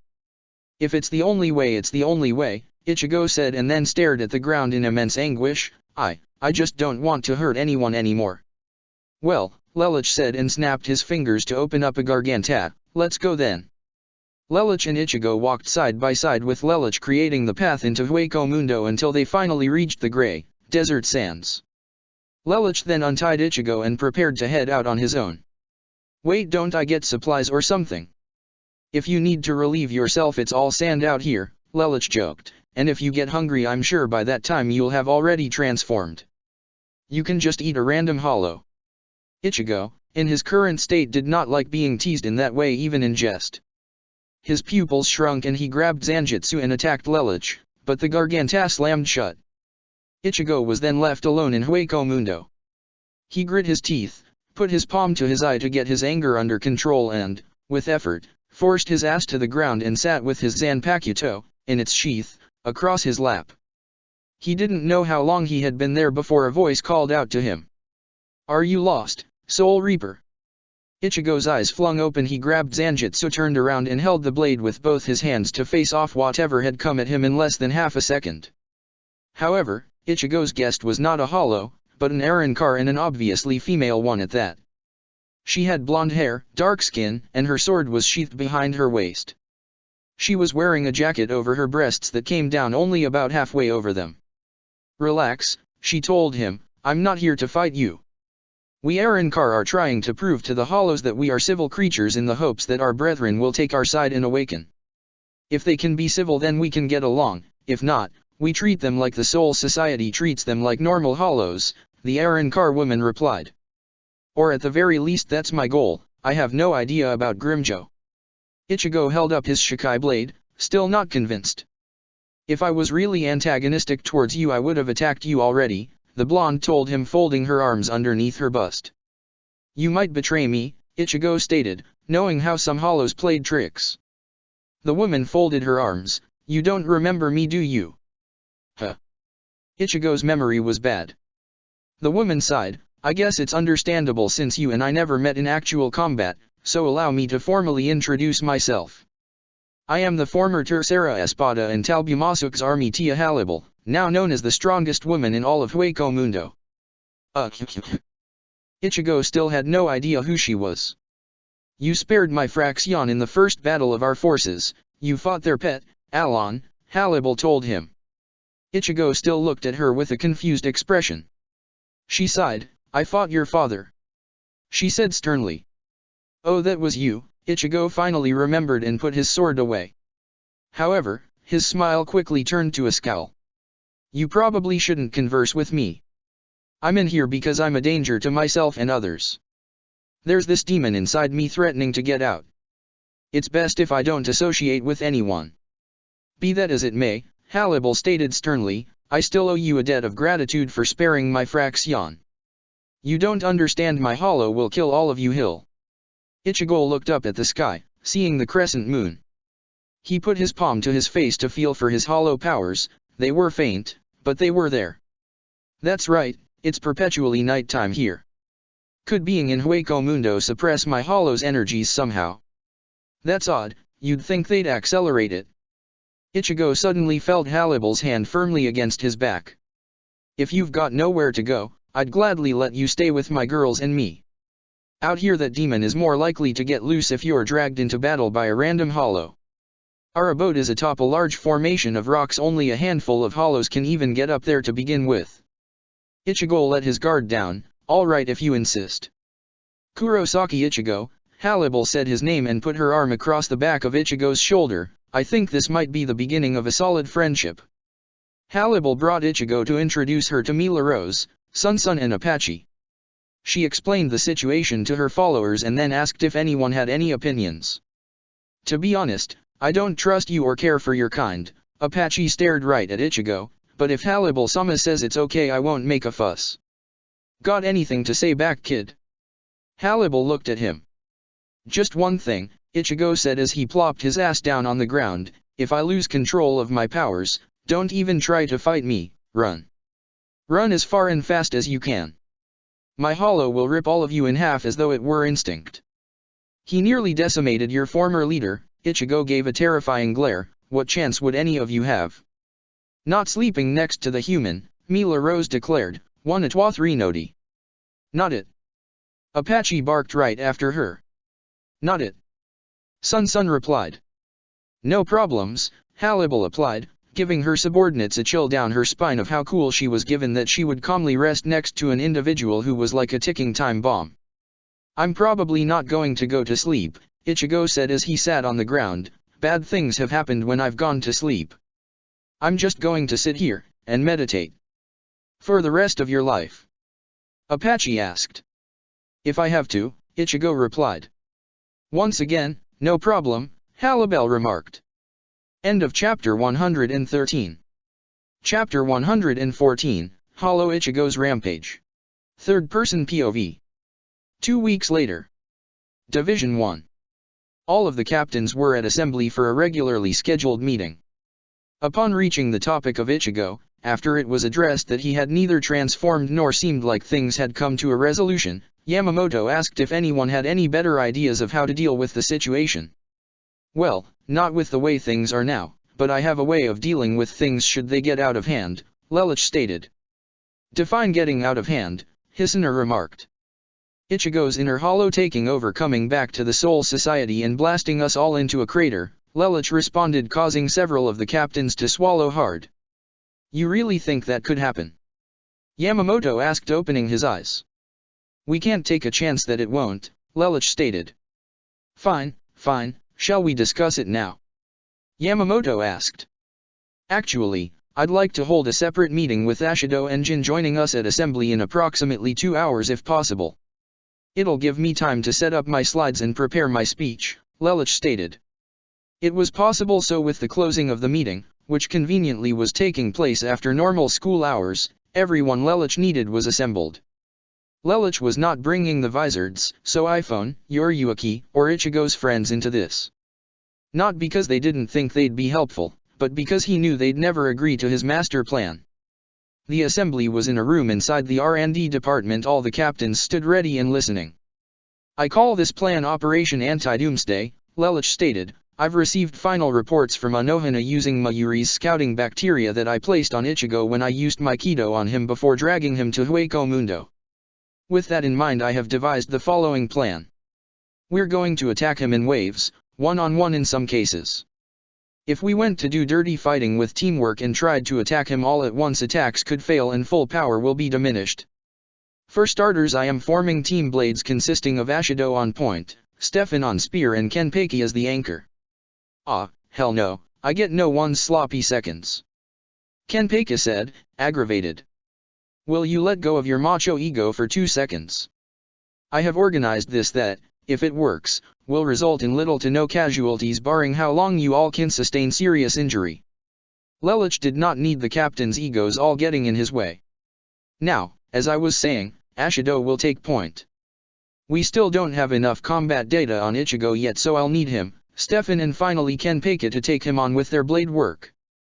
If we can't stop him there, we'll move on to Team Poison. Jin and Mayuri. Lelich changed slides. Kanjiki Ashisaji Jiza will be used to attempt to poison Ichigo. While he's reeling from the poison, Jin, you'll use your Bankai's ultimate killing ability. I wouldn't have believed it if I hadn't heard it with my own ears. You really want me to kill him? I'm surprised, Lelich. Jin grinned. His high-speed regeneration will most likely make him survive. If not, there are ways of restoration and he'll spend the rest of his life a normal teenager, Lelich stated. Moving on, if the poison doesn't work, Team Kukaki, whose members I shouldn't have to specify, will fight him. Hisuna, you need to be in your final form by this point. Byakuya Teiko, you should be using Senkei or Shukiai Hakyuken. You both will have to go after Ichigo with everything you've got. Do you think he'll live through all this? Yukatake asked. I have no doubts. He's incredibly powerful. A Soul Reaper's battle is a battle of Ryotsu. He'll survive, Lelich said. Next, Tsun Teiko will stall him with his Bankai while we finalize the battle data we'll be collecting during the fight. After that, Yuna you and Hitsugaya Teiko will fight him together. Understood, Yuna stated. And after he's past us? Hitsugaya wondered. We move on to the final phase, Team Senior Captain. Kiraku Teiko, you're on point. Yukatake Teiko spear. Anohana Teiko, you're the anchor, Lelich instructed. Hi, I understand, Anohana responded. She seemed eager to fight Ichigo's tricked-out hollow form again. And what about you and me? Yamamoto asked Lelich. When it all comes down to it, I have a feeling that even Anohana Teiko will not be enough for Ichigo, and then you will fight him. By this point he should be on your level, Lelich stated. Ha! My level? You make it sound as if he's stronger than I am to begin with, Yamamoto stated. He very well could be, Lelich said grimly. No one knew Lelich to lie in a serious situation. Many did not like the way that sounded. But what about you? Hisuna asked, what will you be doing? I'm no match for Ichigo, my frail form will only act in getting me killed, and I need to coordinate the last resort. If it turns out that Ichigo is stronger than Event he head captain, or it looks like the battle might end in a draw, Lelich moved to his final slide showing what appeared to be a runic spike. The dimensions were about the size of a desk lamp. This is our only option. Hold on a second there, Lelich. Hisuna recognized the object and was against its purpose. Ichigo is still human, can we really use that on him? It is the best course of action if he proves to be something we simply can't handle. I for one am surprised you could resort to such measures, Byakuya said coldly. I won't have the Soul Society go up in flames or the head captain die on us. It pains me to have to resort to this, but I can do it if necessary, Lelich scowled. I am authorizing the use of this plan, Yamamoto thundered. If Kurosaki Ichigo loses control of himself, we will follow Lamperouge Teiko's Operation Anti-Doomsday. We will not waver off it. All of you are to follow the instructions you have been given. This meeting is adjourned. The next day. That morning Orium woke up realizing that she hadn't heard anything about Ichigo's return from Urahara-san. She decided that, after school, she'd go to the Soul Society and see if he was alright. His boss was worried about him, wondering why he was slacking off. Ishine was all set and ready with a doctor's note, written by him, saying that Ichigo caught something. Meanwhile, in Hueco Mundo, things were about to take the turn that they had been building towards. Ichigo was unconscious on the ground, thick black Ryotsu emanating from him, taking up Halibal's entire abode. She and her girls had already fled. The rest would take place in Ichigo's mind. Ichigo, his hollow called to him. Hey, Ichigo. Ichigo, unconscious in his own inner world, stirred and he sat up and saw his hollow staring at him with the biggest grin on his face and holding his white zanjutsu as it rested on his shoulder. Ichigo snapped awake and pulled out his own Zanjutsu and held it in front of him. His hollow snickered, "Look at you so quick to look for a fight." "I'm not looking to cross swords Ichigo, not yet anyway." "Like I'll buy that." Ichigo snapped. "Rude and brash as always I see, but you've always been like that since you hit puberty," his hollow chuckled. "You've been constantly taking possession of me and now you think you just want to talk. What kind of sick freak are you?" Ichigo scowled. "Come now, King, I really do just want to talk. The times I took possession of you were merely to let you see a preview of the power you could have at your disposal. It was easy when you were in your body to take possession of you when you were tired. Back in the Soul Society I had to get you angry. Here I had to wait until your Ryotsu slowly drained away enough for you to want to pass out from exhaustion, which you've finally done and here you are. Your demo has expired Ichigo, now it's time for you to decide if you want the real deal," the hollow answered. "Why do I even have this power?" Ichigo asked. "What possible reason would I even want it?" Hollow Ichigo tilted his head back. "Are you stupid? For the same reason you've always wanted power, protection. In this form you would be unstoppable. Right now I've used this form for you for self-preservation, but it's high time you learned how to control it. You want to protect those close to you, right?" Ichigo dropped Zanjutsu to one side and threw his arm out across his body in a motion of refusal. "I don't care how powerful I become if I use your full power." "Your power," Ichigo clenched his fist, "it takes away the last of what makes me human. The best part of who I am." Orium was frightened when she saw me use my mask against Grimmjow. "Having power means nothing if it terrifies those it's being used to protect.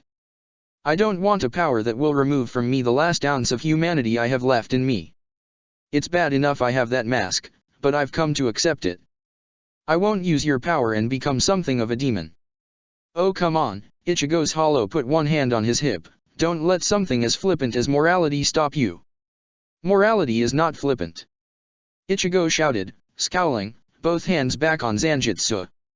"Don't you want to protect your family?" Ichigo's hollow asked him. "You couldn't beat that Togobito, Orin, and Kazumi said we'd see her again. This power would allow to vanquish anything that stood in your way. Let me show you, Bankai." Ichigo's inner hollow transformed into his Bankai state. "Bankai!" Ichigo shouted and burst forth into his Bankai state and then stared as his inner hollow. "I knew things would come to battle eventually." He gripped the handle of Tensei Zanjutsu. "Not so fast," his hollow answered. "I'm not quite ready to fight you yet. Let me show you the power deep inside, the power you so desperately wish to reject in order to hold on to your humanity." Ichigo's hollow held his white version of Tensei Zanjutsu high into the air, shouted something, but Ichigo could not hear what was being said as a high-pitched screeching sound resounded in his eardrums. "I couldn't hear that declaration. So then Lelich's theory was right." Ichigo looked anguish and then shouted at his hollow with a scowl. "You are a resurrection." "You're damn right I am." Hollow Ichigo responded. Ryotsu exploded. The windows of the sideways skyscrapers all burst as a blinding pillar of white energy formed around Ichigo's inner hollow as he began to transform. The white light died down and created a white flaming X on the ground. Ichigo saw his inner hollow standing in a color reverse form of how Ichigo looked when taking that form. Ichigo had never seen his form before, but he had heard descriptions. It did not prepare him for the fear he felt as he stared at it. What he felt like was a demon more terrifying than the one even with an Unoha Naretsu. Ichigo's inner hollow had black skin rather than white. The stripes down his face were white and the tufts of his skin and his hair was white. He wore a full Shiakusho and still carried Tensei Zanjutsu's white blade. Ichigo felt himself being so firmly crushed by the Ryotsu that he put his mask on. "I can continue to wear this as long as I'm within my inner world. Let's do this. Are you ready, King?" Ichigo's hollow asked him, "'Cause here I come." Ichigo readied himself for his hollow's attack as two, full-powered, white Getsuga Tenshos came sailing out of the white blade faster than Ichigo could fire one on his own. Dodging was the instinct rather than blocking. Ichigo deftly got out of harm's way. However, while Ichigo was paying attention to the attacks coming in, his hollow was already on the move and got right behind him. Hollow Ichigo slashed Ichigo 3 times, once vertically, once horizontally, and once diagonally, along his back and then grabbed Ichigo by the shoulder and threw him before throwing his sword at Ichigo and impaling him through the chest. He got right in Ichigo's space and grabbed the hilt. "I'll take this, thanks," he said, and white energy began to exude with the blade already plunged in Ichigo's stomach. His hollow grinned, showing all of his teeth as Ichigo showed the most shocked, terrified face that had ever been expressed by him. Getsuga Tensho. The explosion was twice the size it was when Ichigo's hollow activated it when the two fought the last time. Ichigo was ruthlessly blasted apart. His mask shattered, his innards totaled. In essence, the horse had effectively bucked the king off of his back. Hollow Ichigo dropped to the ground still in his full hollow form and grabbed Ichigo by his hair as he came down. The teen had a hole in his chest the size of a soccer ball. He looked at his hollow with dead eyes of no emotion. Hollow Ichigo grinned at his handiwork. "So long, king." Hollow Ichigo tossed Ichigo's body to the ground as it lay there unconscious.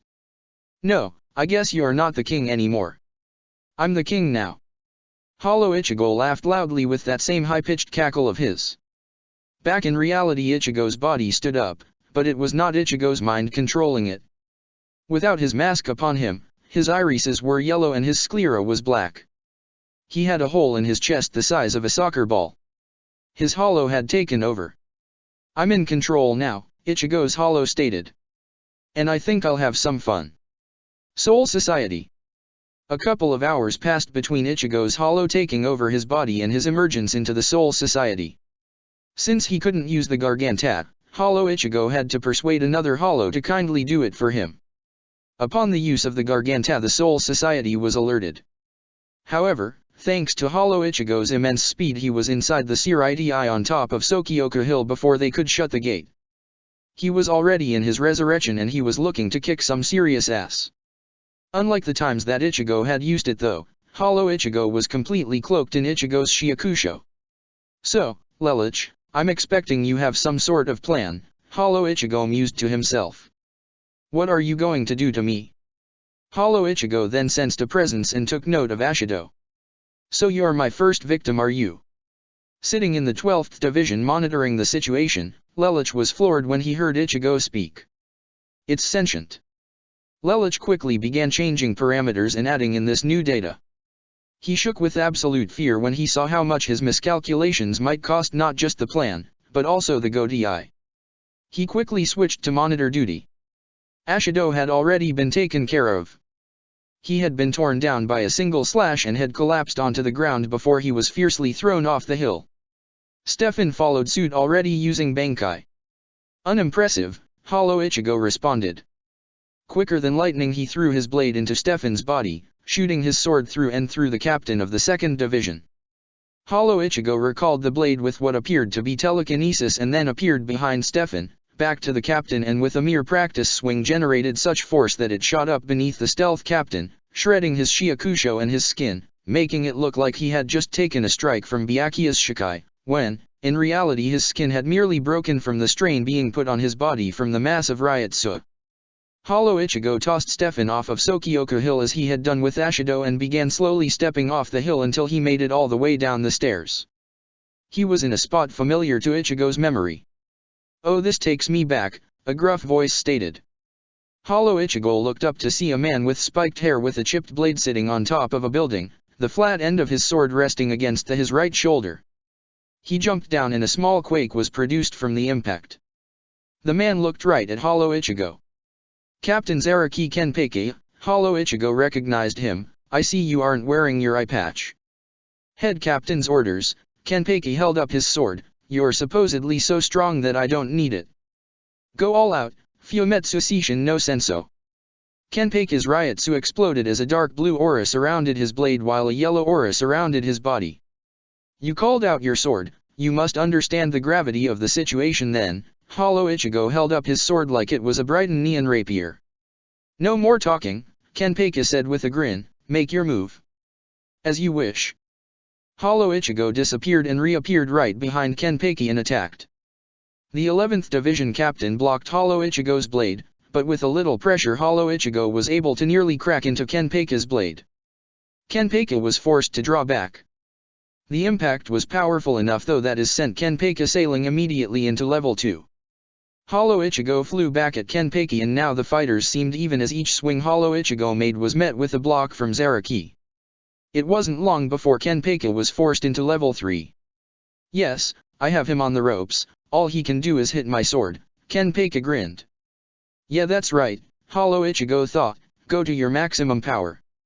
I want to see you get as strong as you can possibly get, Zaraki Kenpeki.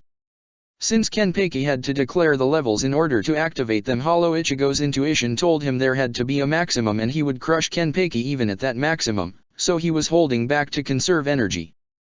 Level 4. Kenpeki shouted. With a fierce swing he slashed into Hollow Ichigo's arrow, creating a forearm-sized wound, but the high-speed regeneration allowed him to recover from the strike immediately. Hollow Ichigo jumped and fired a concentrated laser blast from in between his horns. The blast was the power of a Bala in comparison to his very mighty Zero, but it was a continuous beam that fired straight towards Kenpeki. The brutish captain blocked the attack with his blade and was pushed back considerably as sparks flew from his sword. He kept an eye on the flame. Just a little more. It turned red all the way. There we go. Maximum. Kenpeki shouted.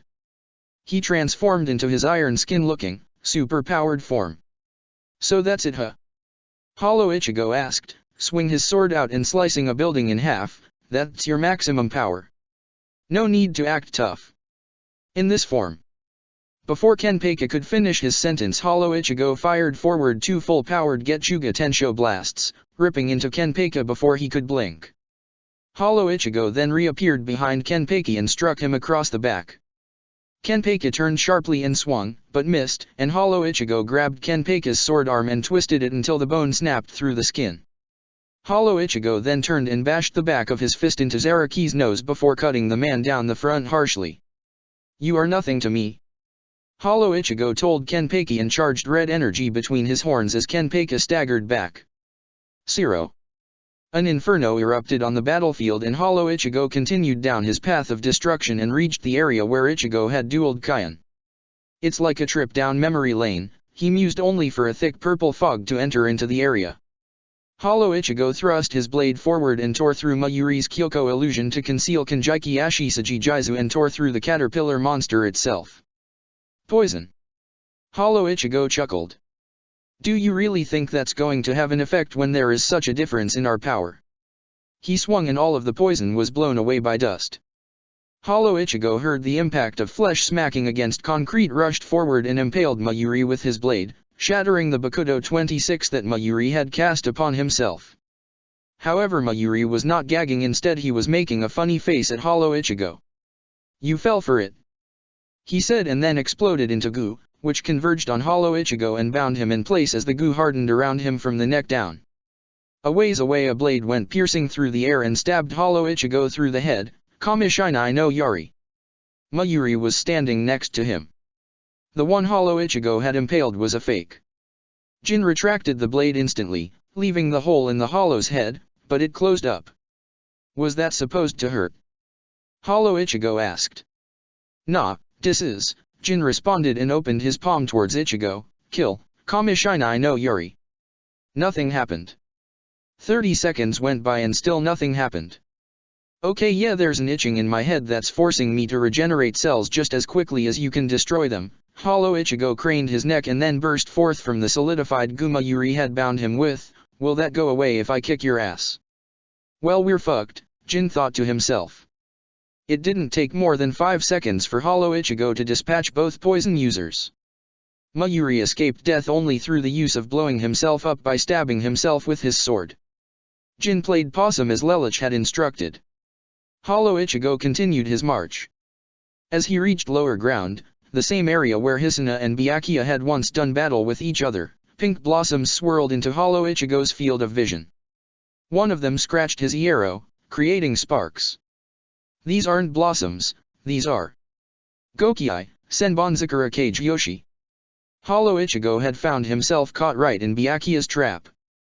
As the pivotal scene surrounded him, Hisuna let fly her ultimate attack. Ryasei aim.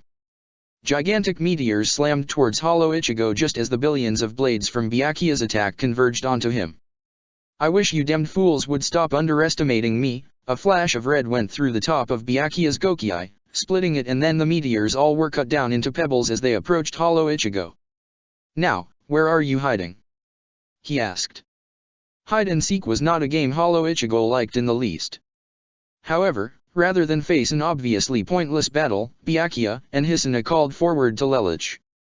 "Lelouch, he's far stronger than you anticipated, should we skip the next phase entirely?" Hisuna asked. "Tison Teiko, Homura Teiko, and Hachugaya Teiko won't lay a scratch on him if none of us could handle him." "Yes, I was just thinking that. I've already decided to send our second best. With any luck she'll be able to whittle down Ichigo a peg or two," Lelouch responded back. Before Hollow Ichigo could get very far, Anohana appeared before him from the wanton destruction of Byakuya and Hisuna's attacks. Her braid was completely undone and she let her hair fall around her. Her Bankai was already out. Her Ryutsu was much stronger than that of Zaraki's. Now this should be interesting. Hollow Ichigo tore forward only for a blazing inferno from the red head of Anohana's Bankai to attack him. He actually had to halt his advance and take to the air before firing a laser beam in between his horns at Anohana. She had the black head swallow the beam and fired it back at Hollow Ichigo using the green beam. Hollow Ichigo dodged left and bounced off a pillar to attack Anohana. As she used her blue head to attack with its cell-disintegrating acid, Hollow Ichigo used Sonido to get to her before it could fire off the acid and sliced into upper right arm and taking out both the green and red head. Anohana turned and struck Hollow Ichigo with his sword before he could move, knowing that that's where he would be the moment he disappeared, and cut him along the back. He regenerated. Hollow Ichigo turned and struck at Anohana, but she had the black head spew its dark shielding and then blinded Hollow Ichigo with the white head before drawing away from him. Heido 91, Senjukuten Teiho. The spears of light went sailing towards Hollow Ichigo and blasted several well-sized holes in him. He still regenerated the damage. "Damn bitch!" Hollow Ichigo shouted and attacked with two full-powered Getsuga Tenshos.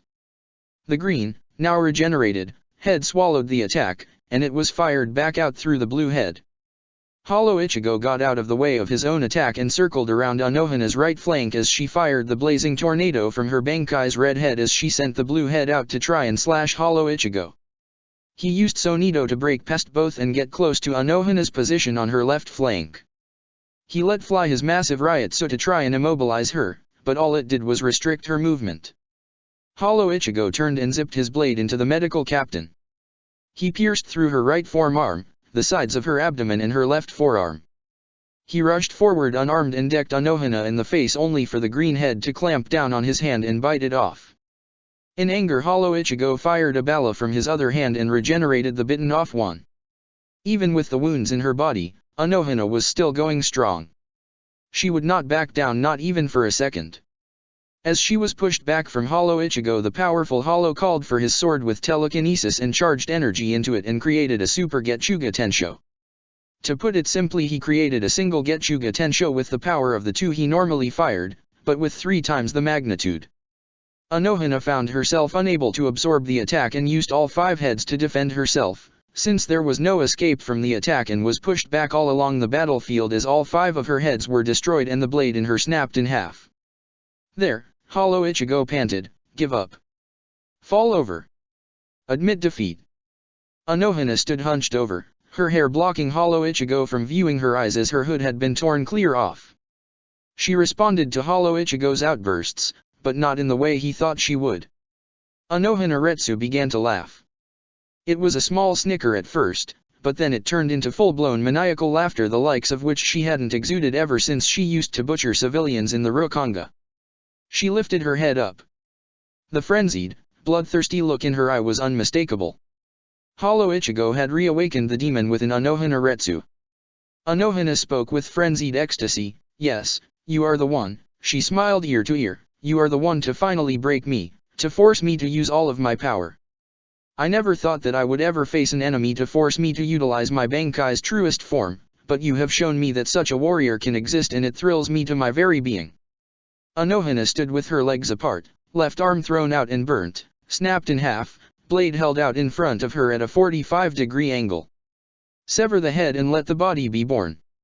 Minazuki Zenmitsu, show your true form." A fountain of blood erupted on Anohana's location. The blood spattered the entire battlefield, disintegrating what it came in contact with.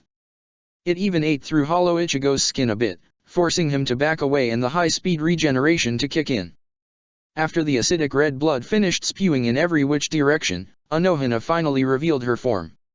She was seen standing without her Shiakusho on.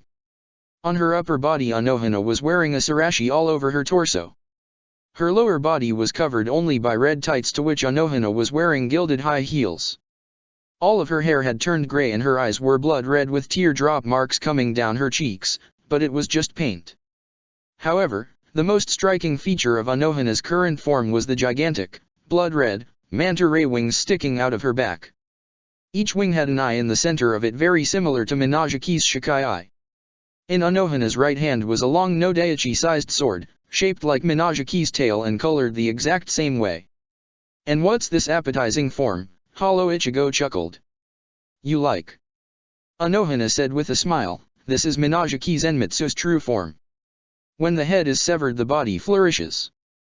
In other words, I can only assume this form if all of Minazuki Zenmitsu's heads are regenerating and my sword is also broken. Do not think this will be easy just because I no longer have 5 extra heads. This form shall be your doom." Anohana charged forward at Hollow Ichigo, who responded in kind and clashed blades with her. Their clash was evened out, forcing Hollow Ichigo to teleport behind her and attack with a blast of Getsuga. Anohana used Shunpo to get away from the angled attack. As Hollow Ichigo charged towards her, both of the eyes on her wings glowed. Shimanuki Oidashime Su, eradicating a victor. The wings flashed yellow and then a gigantic yellow beam blasted from Anohana's entire body towards Hollow Ichigo.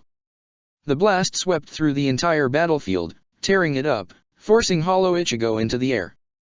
Anohana followed and struck at him from above with her blade. She missed and Ichigo attacked her from behind with a Getsuga Tensho, cutting her in the wing. The blood that poured from the wound slashed out towards him like a crimson blade and slashed him in the upper arm. Anohana turned and slashed him in the torso, cutting across his hollow hole. Both wounds regenerated. Angered, Hollow Ichigo grabbed Anohana by the forehead and slammed her into the ground like a ball. He sped towards the ground with a quick burst of Sonito and prepared his Siro as she made to get up. Anohana appeared right behind him though, but with his sentience intact, Hollow Ichigo turned around at the last possible second and shot Anohana at point blank, blasting her across the other side of battlefield into the gate where Hisuna had first spotted Byakuya all those months ago during the day of Rukia's execution. His Siro tore off her wings and she slumped against the wall.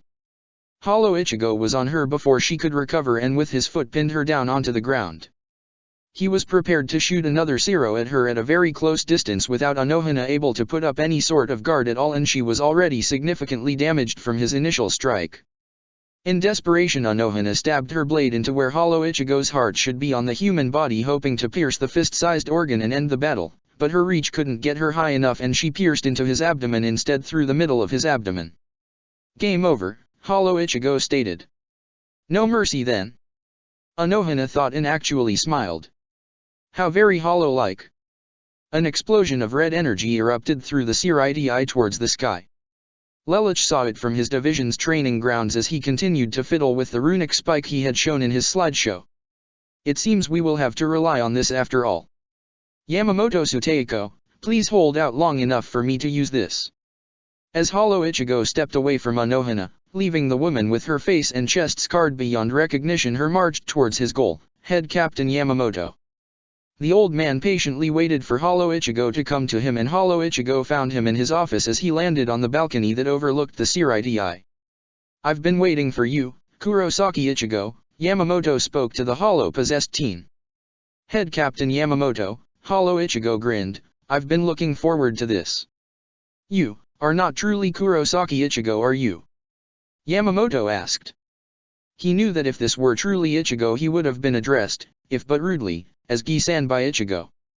Hollow Ichigo chuckled, "I am Ichigo, or rather all that remains of him. I am his true self." "Are you here to kill me?" Yamamoto asked. "And then I'll go finish off all the other pansies that tried to stop me," Hollow Ichigo stated. "Not that many of them have much of a chance of recovery anyway." "Humph," Yamamoto scoffed and removed his Haori, Kosid, and Shitaji, revealing his muscle-toned, heavily scarred body. He then released his sword from the staff he carried. "Shall we take this battle elsewhere? I care not to destroy my office and stain it with your blood." "My blood? It'll be your blood that stains the Siridi when I'm done with you," Hollow Ichigo laughed. "Do you know why I have been the head captain for the last millennium?" Yamamoto asked Hollow Ichigo. "Enlighten me," Hollow Ichigo responded. His answer was a swift, unstoppable underhand blow to his abdomen that sent him flying into the streets of the Siridi. Hollow Ichigo gained aerial control and landed upright on a building. Yamamoto stood on the roof across from him and glared, still holding his sheathed, sealed sword. "It is because in 1,000 years, no Soul Reaper has been born that is stronger than me. That includes substitute Soul Reapers." "Forgive me if I find that hard to believe," Hollow Ichigo scoffed. "I am glad that you take such a grotesque form. It helps me forget that you are only 15, Yamamoto stated. "I felt your battle with Unoha Taiko. It appears I will not be able to hold back even an inch." Bankai. The entire area around Yamamoto was reduced to cinders, except Hollow Ichigo, who stood inside the inferno watching the head captain's power erupt. The troll spirit appeared from out of Yamamoto's back. "Ryujinjaka Mugenakari. That's it." Hollow Ichigo tilted his head. "This is the great power of the head captain. The woman captain was stronger." "Of course not," Yamamoto shot back. "You, an inexperienced brat, would not know this, but, just as the Bankai is the true form of the Zanpakuto, many Bankais have their own true forms. Some use it for a single attack," Yamamoto stated, thinking of Akari Mari, Kurosaki Hine, and Yukatake Jushiro. "Others use it at all times." He thought of Komamura Seijin, Kiraku Shunsui, and Tissen Kaname, but there are others who must forcefully activate and seek it themselves, like Kuchiki's Hisuna and Byakuya, like Unoha Naretsu. Yamamoto glared at Ichigo as he held up his sword. "Like me. Shinsei no Jokia." Removal of divinity. The troll spirit disappeared and suddenly Yamamoto was completely cloaked in fire as a large wall of fire erupted around him and Hollow Ichigo. The area was the same as the area covered by Yamamoto's Shikai's Enetsu Jigoku. Suddenly 2 large draconic wings shot out from across Yamamoto's back. The wings glowed with lava in them, and the different blades that the spirit had been holding were there in place of the skin flaps wings usually had in between the base and the end. An armor-like coating, resembling the armor of a samurai warlord, if their armor was made from lava rock, covered Yamamoto's torso. 2 small flaming Japanese dragons coiled around Yamamoto's legs. However, each dragon had 3 heads and each head faced a different direction, away, behind and in front of Yamamoto. Yamamoto was wielding a gigantic claymore-sized sword. The blade was made up of flames. There was no blade to it at all. The flames made up the blade.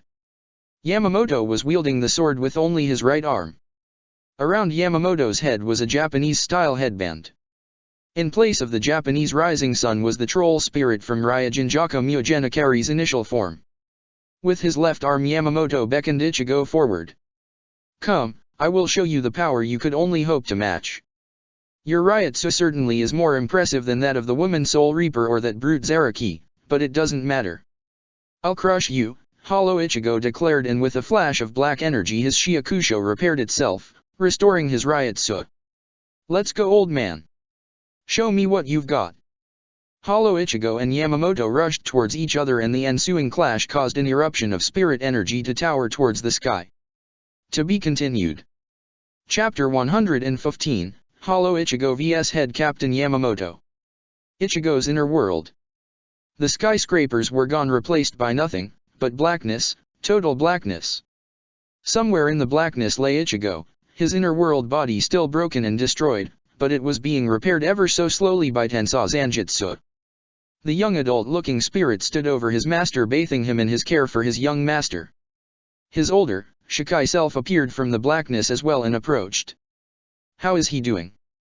Zanjutsu asked. "Our master is recovering steadily.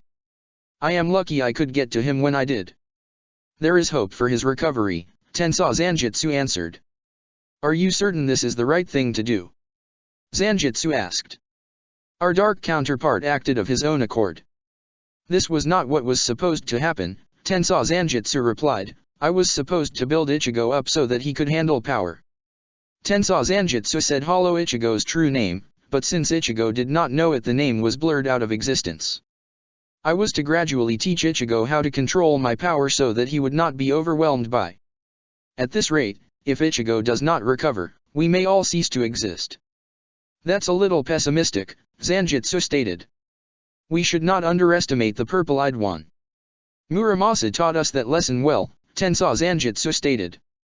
Indeed, Zanjutsu stated, what can I do to assist in our master's recovery? Do as I am doing, feed him what you can offer of your energy. We may not have enough to control, but we can reawaken Ichigo if we try, whose willpower is the strongest force in the world. We must act quickly. However, Tensou Zanjutsu looked up, sensing the battle outside. I do not know how long we have. Soul Society. Hollow Ichigo and Yamamoto clashed blades with the dense flames from Yamamoto's claymore clashing against Hollow Ichigo's black katana. The fighters would leap at each other, swing at each other several times as they circled around each other's flanks before they passed each other by. After 6 clashes, Hollow Ichigo fired off a full-powered Getsuga Tensho. Extend. The flames from Yamamoto's blade shot forth at Hollow Ichigo, and the heads facing towards the horned demon spewed flames as well to engulf the moon fang the hybrid creature had fired. Hollow Ichigo fired forward 2 more full-powered blasts, letting the residual damage burn him and be healed by his high-speed regeneration. Using Sonido, he slipped behind Yamamoto and attacked, but was attacked by the flames covering the man's backside as Yamamoto spurted forward to get outside of attacking range. Hollow Ichigo cut through the flames and regenerated the parts of his Shiakusho that had been burned by Yamamoto's attacks. Standing across from him, Yamamoto charged swiftly and right past Hollow Ichigo in an attempt to slash him in half, but before he got more than halfway towards Hollow Ichigo, the demon charged forward and lowered his head and slipped past Yamamoto quicker than the head captain could. Hollow Ichigo managed to rip through the head captain's Lava Warlord armor, and Yamamoto tore through Hollow Ichigo's toughy arrow with his fire, doing considerably more damage. Hollow Ichigo, of course, regenerated, turned, while in the middle of regeneration, and fired forward a Super Getsuga Tensho. Yamamoto took to the skies, where Hollow Ichigo followed, appearing higher in the sky. With telekinesis, he chucked his blade at Yamamoto. It was deflected. Hollow Ichigo called back his blade and fired his Zero-like beam at the head captain. Yamamoto put both hands on his sword and used the heads of his dragons to create a protective fire barrier around him. However, with his vision blocked, Yamamoto did not expect Hollow Ichigo to charge towards the flames and attack at close range, cutting through Yamamoto's armor as the head captain was caught off guard. Hollow Ichigo healed the damage he received by charging through the flames. You cannot harm me, old man, I will regenerate any attack you launch at me, Hollow Ichigo declared and held up his hand like there was a chalice in between his middle and ring finger. I am the ultimate warrior, the fighter to end all fighters. Know your place, you young buck. Yamamoto declared, and with a swing of his sword created an arc of flame that put the Getsuga Tensho to shame. Hollow Ichigo used Sonido to get up and over the arc of flame, which Yamamoto expected, and as Hollow Ichigo came down from above, he attacked. Extend. The flaming blade launched up towards Hollow Ichigo and hit him in the chest. Hollow Ichigo retaliated with his Zero Beam. Both fighters were knocked back to the ground within the flaming battlefield boundaries that was slowly closing in on them. Hollow Ichigo got up with a regenerated Shiakusho and skin, but Yamamoto was now bleeding from his forehead. This is the part where you give up, old man. You don't have the power to keep me down, and you'll only get weaker with every clash, Hollow Ichigo declared. Don't get cocky. You young fool. Yamamoto burst forth more Ryotsu around him and held his blade with both hands, using the same technique Zaraki Kenpeikai was so fond of, but with it came a blazing trail of plasma that put Yamamoto's last attack to shame. Zero. Hollow Ichigo attacked with his Zero with the power of an atomic nuke. The blasts of both attacks clashed, and Yamamoto and Hollow Ichigo charged into the explosion caused by the attacks and passed by each other, injuring each other and in their non-dominant shoulder. Of course, Hollow Ichigo regenerated his injury. He spun and fired 2 full-powered Getsuga blasts. Yamamoto countered with an arc of flame that disintegrated Hollow Ichigo's attacks, but Hollow Ichigo knew it was coming and got right behind Yamamoto just as he launched the attack and attempted to stab him through the back, only for Yamamoto to take a decapitating swing at Hollow Ichigo's head as he turned to face him, forcing him to bend over backwards and flip towards the ground. He pushed up off it and attacked Yamamoto with impressive speed as his sword landed upon Yamamoto. You put up a good fight, this is quite entertaining. I am the head captain of the Godai 13. Of course I put up a good fight. You young fool. Yamamoto shouted and removed one hand from his blade to deck Hollow Ichigo across the face, sending him reeling. Yamamoto used a flaming arc to engulf Hollow Ichigo with the strike. Yamamoto, for good measure, followed up with his two-handed strike and then continued up with rising swinging to rise a pillar of flame upon what he was certain was Hollow Ichigo's location. There is not a soul alive that can stand up to that much of Raijin at one time. Nice fireworks, Hollow Ichigo's voice came right behind Yamamoto. The head captain turned, swung, and slashed into Hollow Ichigo's left shoulder as the hollow stabbed through Yamamoto's lower abdomen. Hollow Ichigo had lost both his Kosid and Shitajai. Here are mine. Getchuga Tensho. As with Ichigo, the blast came from within the blade inside Yamamoto's gut. There was an explosion of black and red as Hollow Ichigo retreated back so as not to get caught in the shockwaves of his own attack. He then telekinetically called for his sword, swung it out and destroyed the concrete off to his left as he grabbed it in his left hand before switching the blade to his right. He then checked upon the old man's condition. Yamamoto's armor had been shattered from the explosion, it had taken most of the damage and the fire dragons were no longer coiling around his legs. The only indication that Yamamoto was still using Bankai was the overly large sword in his hand and the headband tied around his head. The head captain also had a pretty nasty wound in his gut that was burst outwards like a spider's web, showing the lacerations that had been inflicted from the blast. The head captain was panting. So you still stand? Hollow Ichigo extended his left arm and then proceeded to repair his Shiakusho only to find that he could not. He flexed his hand. It seems my last attack took more out of you than you thought. I may have lost Raijin special armor, but I still have the Ryotsu incorporated with its true form, though it is damaged. However, it seems you have also taken damage as well, Yamamoto stated. How true, Hollow Ichigo said, and the battle continued. He took a leaping jump at Yamamoto and with one hand attempted to cut into the man's shoulder. Yamamoto leapt up and back, causing Hollow Ichigo to slam into the ground. He leapt up from the ground and fired an arc of Getchuga at Yamamoto. An arc of flame was used to counter. Hollow Ichigo used his Sonido to move past Yamamoto and fired his Zero Laser into the man's back. Yamamoto turned and blocked with his flame blade to stop the attack as he was blasted back towards the ground.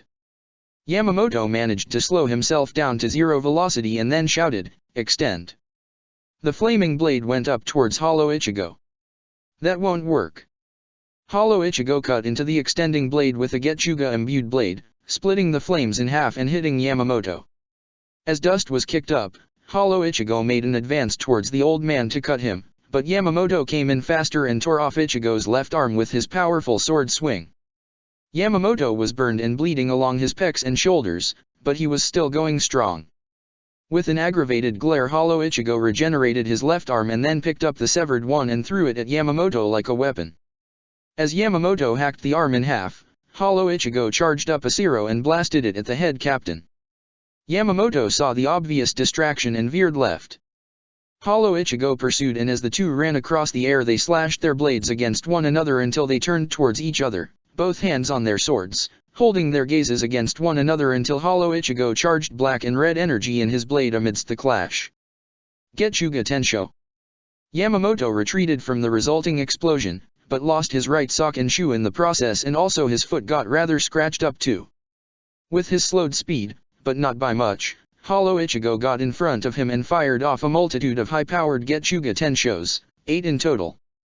Yamamoto steeled himself against the incoming strikes and slashed through each one as they came in, but Hollow Ichigo was now right behind him and slashed down the old man's back. Yamamoto turned and slashed, extending the blade as he turned, and as Hollow Ichigo retreated, Yamamoto cut him right across the pectorals.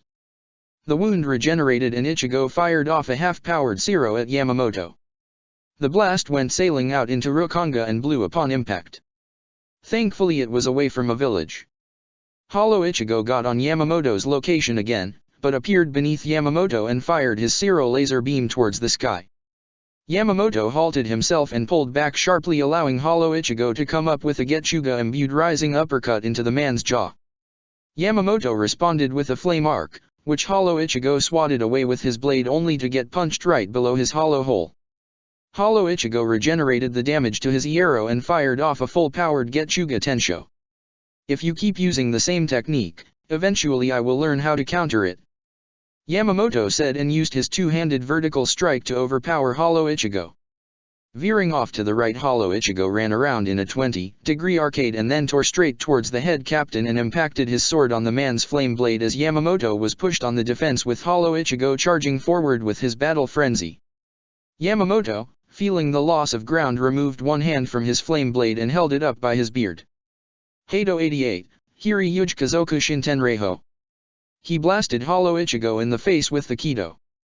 It was enough to get him away from the monster, but it didn't do jack to him with the chant discard. Any weaker Kido would have been consumed by the Ryutsu of the beast and not have the shockwave impact Yamamoto needed to put distance between him and Hollow Ichigo. However, it wasn't enough. A black slash appeared across Yamamoto's abdomen and a laceration followed suit. Hollow Ichigo appeared off to Yamamoto's right, hunched over, blade swung out at a wide arc, blood dripping from it. Yamamoto attacked in close quarters, but was roundhouse kicked in the face away. Hollow Ichigo charged and then used Sonido the moment Yamamoto noticed him charging forward. Yamamoto got out of the way and then erupted a pillar of fire on the location he knew Hollow Ichigo would be. Bleeding and burning, the demon came out of the inferno and hacked upwards at the head captain as he leaned back from his backwards jump into the air. The damage regenerated as Yamamoto used a flame arc to cover his getaway from Hollow Ichigo. The old man retreated to the ground and Hollow Ichigo followed. He attacked Yamamoto's flame blade with a Getsuga imbued blade and then released the energy as the attack clashed. A nasty injury befell Yamamoto as his flame blade was snapped in half and his arm nearly sawed off from his shoulder in the process. Yamamoto dropped the blade and held his right arm as he punched Hollow Ichigo in the face as hard as he could to get the demon away from him. He then used his power to sear the wound on his shoulder shut so that his arm wouldn't come clean off. Hollow Ichigo quit reeling, but did not offer Yamamoto the opportunity to pick his sword back up and attacked. Unarmed though, the old man still proved to be plenty powerful and moved around Hollow Ichigo's sword swing before punching him with a forceful jab in the stomach. He tore a hole in Hollow Ichigo's abdomen, leaving the demon perplexed as he retreated back to a safe distance to regenerate. Yamamoto let him since he needed a moment to breathe. Hollow Ichigo, with no clothing to speak of other than his hakama, which had been reduced to shorts, revealing his clawed feet, saw that the man's hands were now wreathed in fire. "Did you think you could beat me just because you destroyed my armor and disarmed me of my blade? How naive," Yamamoto lectured. "I am powerful even without a weapon. Do not think this battle will be won so easily. You young fool." Yamamoto began throwing out fireballs from his fist rapid fire at Hollow Ichigo. The barrage was brutal as the fireballs knocked into Hollow Ichigo one right after the other, burning him, bleeding him, tearing holes in him. As the monster stood with his head reeling back, Yamamoto charged forward with a powerful fist strike and went to punch Hollow Ichigo right in his hollow hole. However, Hollow Ichigo had been trolling him and put up his blade to block as he held it at an upside-down angle as his wounds regenerated. "Sorry old man, but you just don't have the power to leave a wound in my body," Hollow Ichigo said calmly and then followed up with a loud, "that I cannot regenerate." He slashed Yamamoto up across his body and then took his clawed hand into the man's face and slammed him into the ground, creating a crater. Hollow Ichigo immediately Sonido'd to the flat center of the crater to face off against Yamamoto. Yamamoto stood battered and bruised staring at the demon that had taken just about everything the man could throw at him. No, not everything.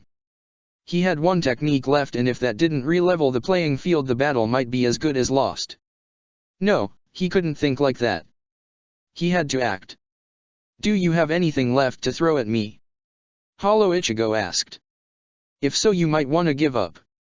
"I do not give up," Yamamoto declared and retook his right lead stance as the flames on his hands sparked to the size of beach balls. Bakudo 61, Rikiryu Koro. Hollow Ichigo was bound by the 6 rods of light prison. Bakudo 63, Seija Sabaku. Hollow Ichigo was bound by the chains. Bakudo 99, Kin. The black ropes bound Ichigo in place, still standing up as he was locked in place. Even with his power, he could not break free of all 3 Kido combined right off the bat like this. He wouldn't need long though, but he wouldn't have enough time to stop Yamamoto from what he was about to do. Yamamoto drew back his hands and charged blazing orange energy in between his hands as it took the form of a sphere. Ma-ya-ya-ya-ya. The flame ball glowed. Say-ya-ya-ya. The flame ball grew to a surprising amount size in between the space in Yamamoto's fists. Yo-oo. Hollow Ichigo continued to try and struggled out of his bonds. He could feel the immense power coming from the head captain and was desperate to break free of it. Shi-yi-yi-yi-yi-yi. Yamamoto shouted as he performed a burst of Shunpo to get to Hollow Ichigo at point blank. He then released all of the energy he had built up into Hollow Ichigo just as the beast was breaking free of the head captain's Kido. Masayoshi equals Justice Flame. The fiery blast of energy tore into Ichigo in a manner as if Yamamoto had just clasped the sun in between his fists and blasted Hollow Ichigo with it. The blast tore into Hollow Ichigo and sent him flying through the underground as Yamamoto blasted straight into the crater Hollow Ichigo had formed. Yamamoto's tired, worn-out arms dropped at his sides. If Hollow Ichigo wasn't brought down to a severely damaged level from that strike, then there wasn't much more that he could do. Yamamoto figured he would pant for a little while longer and then go and check on Hollow Ichigo's condition in the cave. However, as he stood there, a familiar black katana went sailing through the air and struck right through Yamamoto, pinning his beard to his chest. Hollow Ichigo reappeared at the front of the entrance to the cavern that Yamamoto had created. However, he didn't seem to be in the best of shape. He was bleeding from head to toe along his torso with large burns covering his white body. Fresh blood that was still dripping indicated regenerated wounds, and from the amount of blood loss the damage appeared to have been great. Nevertheless, Hollow Ichigo was grinning. "I'm impressed. Your attack took a lot out of me. I didn't think it would do as much damage as it did. Of course, if my instant regeneration couldn't regenerate my organs as well as skin and tissue, I probably wouldn't be alive to speak right now." Hollow Ichigo chuckled a bit and then asked, "Want to know what went wrong?" He used his right arm to telekinetically call for his blade, forcing Yamamoto to one knee as he stared at the hollow whilst it talked. Hollow Ichigo drew his left thumb underneath his chin across his neck. "You didn't sever my head from my body. As a hollow, I don't need a stomach, I don't need a heart, I don't even need lungs. Well, I do, but I can regenerate them if they are damaged. This power was designed with the self-preservation of this body in mind. The only problem for you is," Hollow Ichigo tapped his cranium, "the iero on my skull and around my neck is 3 times thicker than the iero on anywhere else on my body. Removing my head is a difficult problem, but I'm not here to give you tips. I came out of that cave to finish this." Hollow Ichigo charged a Shiro in his horns again, but this one was the same color as his Getsuga Tensho. Shiro de Luna. Yamamoto could do not but brace for impact. He didn't have the stamina to dodge out of the way. He was blasted through the wall of the crater only. Hollow Ichigo tried to follow suit, but his body became woozy after one step. He clutched his cranium. "Oof, body's not too into that idea it seems. I must be wearing down. Gotta finish this guy and then get back to Hueco Mundo. I'll devour some hollows to heal up and then get right back in the fray." Yamamoto came out of the cavern, gripping the sides with one of his arms. Several layers of skin had been torn off his arms and torso. He stumbled towards Hollow Ichigo and used his leg to run forward and punch him in the face. Hollow Ichigo got back up and made to attack, but his arm felt so tired from holding his blade that he let it drop to the ground. The old man and the demon then entered into a fist fight. They traded brutal blows with each other, often aiming for the face. Yamamoto's old mug was taking serious abuse and his body didn't know how much more it could take. Hollow Ichigo didn't have the same head trauma problem, but he was wearing down quicker than Yamamoto. As the head captain belted Hollow Ichigo with a fierce straight punch to his left ribcage, Hollow Ichigo retaliated with a nasty right hook across the face. Yamamoto responded with a swift Ryoryoku charged jab to the abdomen, cracking into Hollow Ichigo's iero, but he made the mistake of striking low and that allowed Hollow Ichigo wham him over the neck before his opponent could move and knocked Yamamoto into the dirt. He then stomped on the old man's head. "It's over." Hollow Ichigo shouted and prepared to charge a Shiro. However, it was taking a lot longer than usual due to his fatigue. "Once I've charged this Shiro, that'll be the end." Goodbye Head Captain Yamamoto Shijikuni Genri Yusai. However, before the Zero could get halfway charged, a pulse struck through Hollow Ichigo's body, a pulse he had felt many times before and thought he would never feel again. Hollow Ichigo could sense Ichigo's spirit alive inside his body and mind, but that wasn't all he could sense.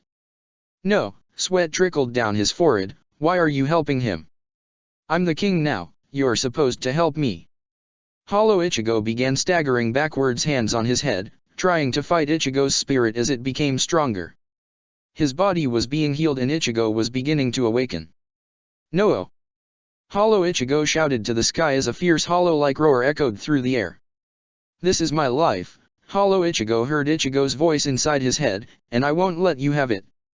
Inside his inner world Ichigo's eyes flung open and he began to use the little energy he had to repair his inner world. You fool! You'll do us both. Why do you always interfere at the last possible second? Hollow Ichigo twisted and contorted back. Yamamoto stared at the writhing, obviously traumatized beast, not understanding what was going on inside his head. And then finally, as if things couldn't get any worse for Hollow Ichigo, backup for Yamamoto arrived. Head Captain Lelouch called, runic spike in hand. Lamp Rouge, Lelouch. Yamamoto slowly got to his feet. Lelouch began to slide down the crater walls. Move. Damn it, let me move. Hollow Ichigo begged his good counterpart. No, Ichigo scowled fiercely, you and I must accept our due punishment for what is to happen. Either give me back control and knock us out or we both go into the good night forever. Do you realize what you're saying? I do, and I am prepared for that sacrifice. A bright white light circulated around Hollow Ichigo's form, causing him to howl and hiss in anger, frustration, and pain. Holding the runic spike with one hand and flapping his arm out in front of him with the other as if he were the conductor in a band, Lelouch activated the spike's magical properties, causing it to glow white with violet lettering. Gripping the triangular, blunt end of the 2-foot slab of rock, Lelouch rushed forward with a serious look on his face to drive it into Ichigo's forehead. The tip of the spike was made of seki, allowing it to pass through anything. As he approached, Orium, Tatsuki, and Rukia formed at the top of the crater. Rukia talked to her sister, wondering what was going to happen to Ichigo, and when she researched the spike Lelouch was using, she immediately went to get Orium and Tatsuki. Something had to be done. Lelouch had to be stopped before it was too late. Lelouch. Tatsuki called to him. Lelouch-sensei, stop. Rukia called to him. Ichigo. Orium cried out in worry to her boyfriend. Too late. Lelouch drove the spike straight into the arrow on Ichigo's forehead, cracking through the arrow and mask, and then went from being a thick slab of concrete to being only as long as a katana blade so that it was sleeker on Ichigo's head. A flash of light shone upon impact and suddenly a bangle of Kido formed on Ichigo's wrists. Ropes shot out of them and pulled his wrists out as spokes appeared in the ground and restrained his hands in place. Nu.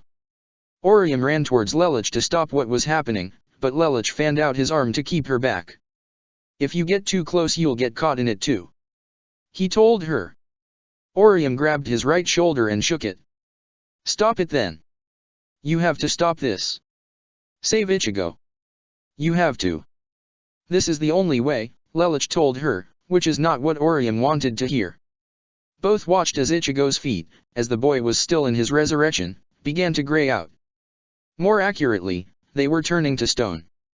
The petrification was crawling up the Kido ropes too and was going to spread up and through Ichigo's body and the area around him. No. Stop it. Don't let it happen. Orium tried to get close, but Lelouch had to force her back. Orium, we tried everything we could, this was the only way, Lelouch told her. It's not the only way, let me go to him.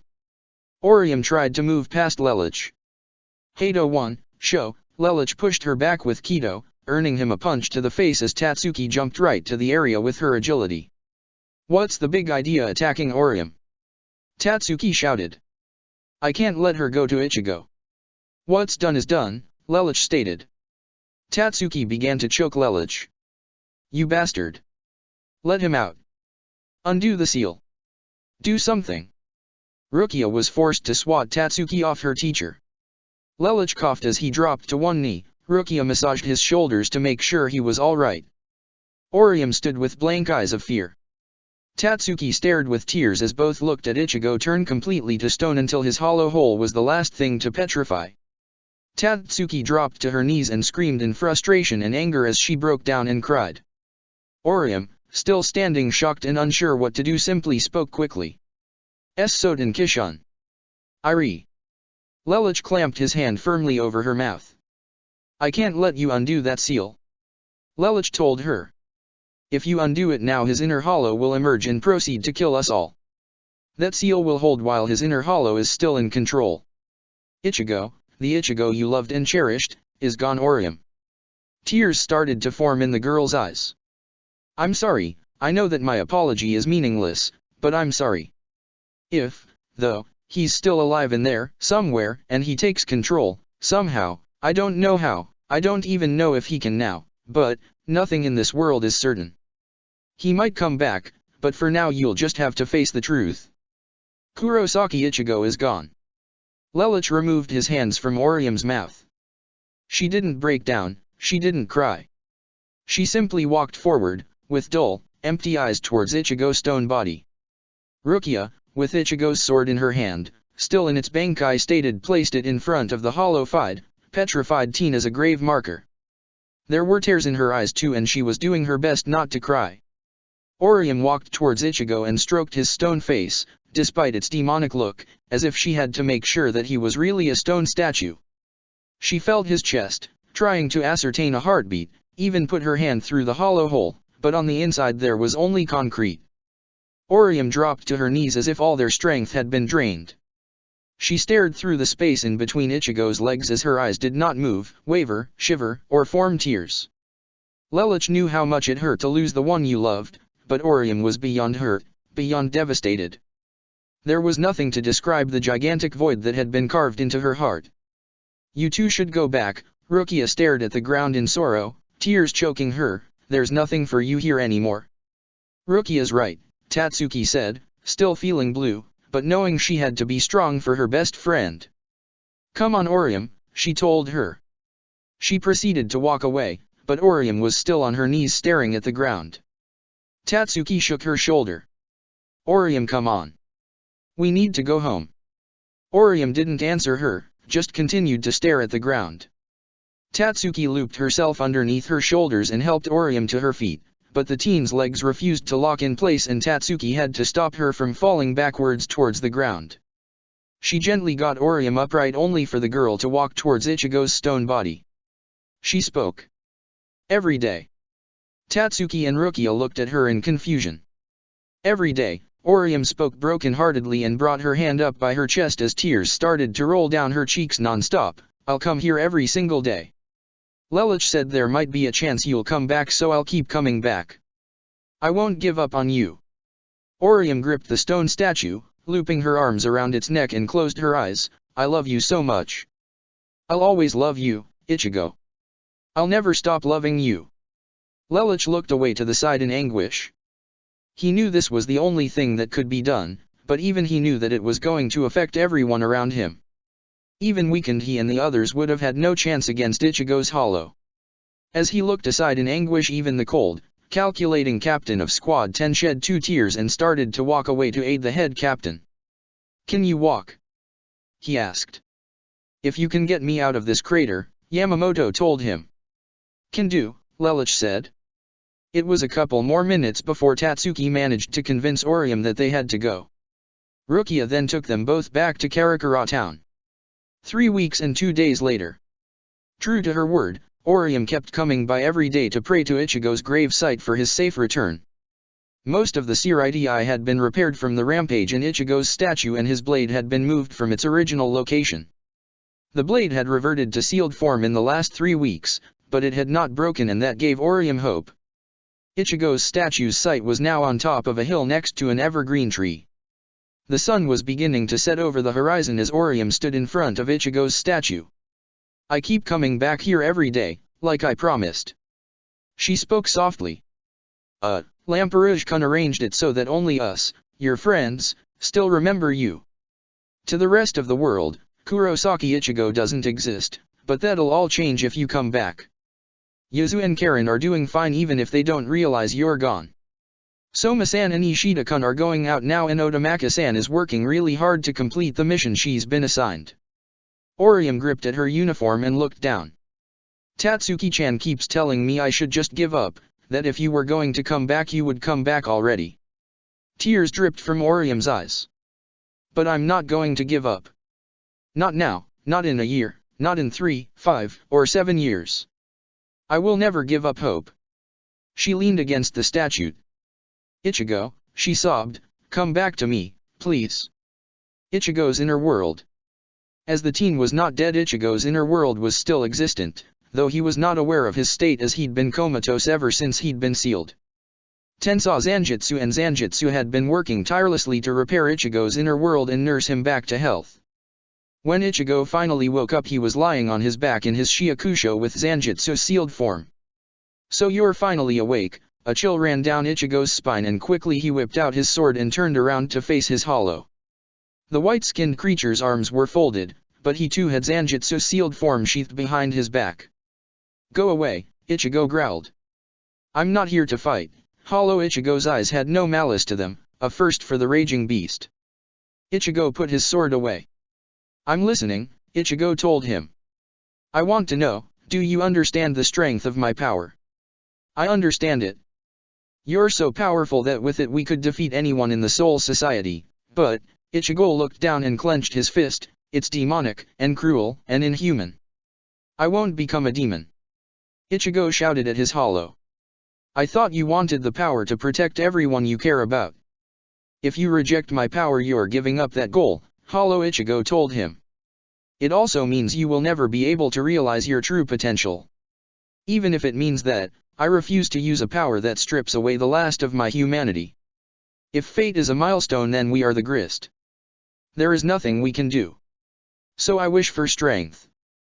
If I cannot keep them from the wheel, then give me a strong blade and enough strength to shatter fate, Hollow Ichigo repeated one of Ichigo's own poetic statements. If you will not accept my power, then at least accept my spirit. Your resolve is the strongest force, stronger than this power. My spirit will help you steal that resolve. I'll amplify what you are. T won't be nearly as powerful as my power, but you will be stronger at a standard level. So no more hijacking my brain. Ichigo asked with curious eyes. I won't bother you anymore, his hollow told him, you are the king. The whitened clone began to fade and Ichigo could feel everything going white. The teen closed his eyes and felt as if he was falling through air, back first. I'd like to wake up now. Now. The word echoed constantly in his mind as Ichigo began to wake up from his deep slumber. Soul Society. Orium began to walk away from Ichigo's statue again. She would go to Rukia and ask to be escorted home, but before she could walk past the tree next to the hill a white light shone brightly and she turned her head in surprise and put her hands up to shield her face as the light blinded her. When it died down Orium gasped and covered her mouth. Ichigo was no longer of stone. He was breathing and he was him again. Zanjitsu was still stuck in the ground a little ways away from the boy and it was back in Shikai and it looked different now. It had a proper cylindrical handle with a grey-silver hilt and matching cloth wrappings. There was a short length of chain at the base of the blade. The blade itself had also changed now taking the appearance of a trench knife with the tip of the backside now curving inwards. Orium was so happy she ran forward and jumped into Ichigo's arms. He caught her and brought her to him. I knew you'd be back, he squeaked. Yeah, Ichigo told her. I'm back, Orium. I'm back. Ichigo held his girlfriend to him as closely as he could. It had been so long since he had been allowed to hold her in his arms and he was treasuring the moment. Her soft hair, warm slim body, firm chest, he had missed all of what made Orium. Ichigo and Orium had their moment until Ichigo knew that he had to go to the Soul Society and receive proper judgment for his actions. Orium volunteered to go with him and while Ichigo didn't believe she'd be allowed to go into the hall with him he let her hold his hand the entire way there. As he walked through the streets with his new look, as he had a few X-shaped cloth straps on his wrists across his chest underneath his shitagi. The captains were alerted by Ichigo's calm, leisurely walk through the Sirei. By the time he reached the first division gates he was expected. As he also expected, Orium was told to wait outside and Ichigo walked inside and saw all of the captains at assembly. In the 3 weeks and 2 days since his attack, all of his victims had recovered. While Ashido and Jin were not present, they were doing just fine. Meiwir had changed his appearance for the second time since Ichigo had been a Soul Reaper, no thanks to the beating he received from the boy. Kenpeka looked to be doing alright and Stefan seemed pretty intact as well. Anohana was wearing her hair all braided up and she'd been restored to full health as well. It was an absolute miracle that nobody died, and Ichigo was very thankful since he was sure his hollow had killed someone. Still, as he approached the center of the 2 rows of 12 captains, with Yamamoto in front of him, he unsheathed Zanjutsu and put it out in front of him, head bowed to the floor. And? What is the motivation for this action? Yamamoto asked. I am offering up my deepest apologies, though they will never be enough, for being unable to control my power. I am prepared to receive whatever punishment it is you have for me because of the actions of my hollow whom I could not control, Ichigo told Yamamoto. Your conscience is to be commended, Kurosaki Ichigo. Given that you nearly killed 5 captains, including me, and 2 vice-captains, plus damage to the Siriti that is still being repaired, I am glad to see you taking responsibility. That said, are you prepared to receive your punishment? Yamamoto asked. I am prepared to receive it. Whatever I have earned as consequence of my action, get it over with, Ichigo told Yamamoto. Your punishment is absolutely nothing, Yamamoto told him. Only Ichigo was surprised. Huh. Your inner hollow is a completely different being from you. You are not responsible for its actions. We have a clause in place for these types of issues. Although there was sentience in what attacked us, I know very well it was not your sentience. Furthermore, no one died. Your sentence is lightened on the lack of murder, though your girlfriend was kind enough to step in on your behalf for that one. In even further investigation, you were also responsible for holding your hollow back at the very last second, to which that means you also saved my life. We must take that into consideration, Yamamoto stated. But how is that justice? Don't I get some punishment? I attacked all of you. Enough. Yamamoto thundered. You have a good heart, as we all know. It has been proven time and again.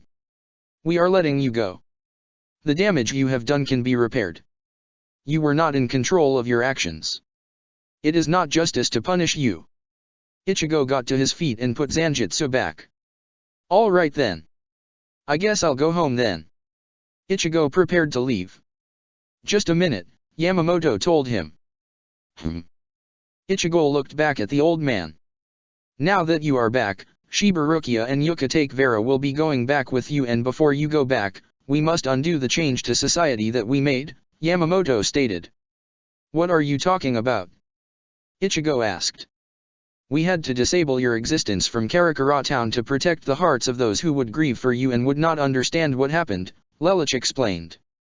Memory replacement, but it'll be removed now that you're back. You were lost as a result of something in our world, we cannot have the living world become aware of that. It'll take some doing, but we have to fix things so that you don't wind up a stranger in your own home. Ichigo smirked, I understand. Thanks for thinking of my family. What are you smiling at me for? I'm the one who put that spike in your head, Lelouch told him.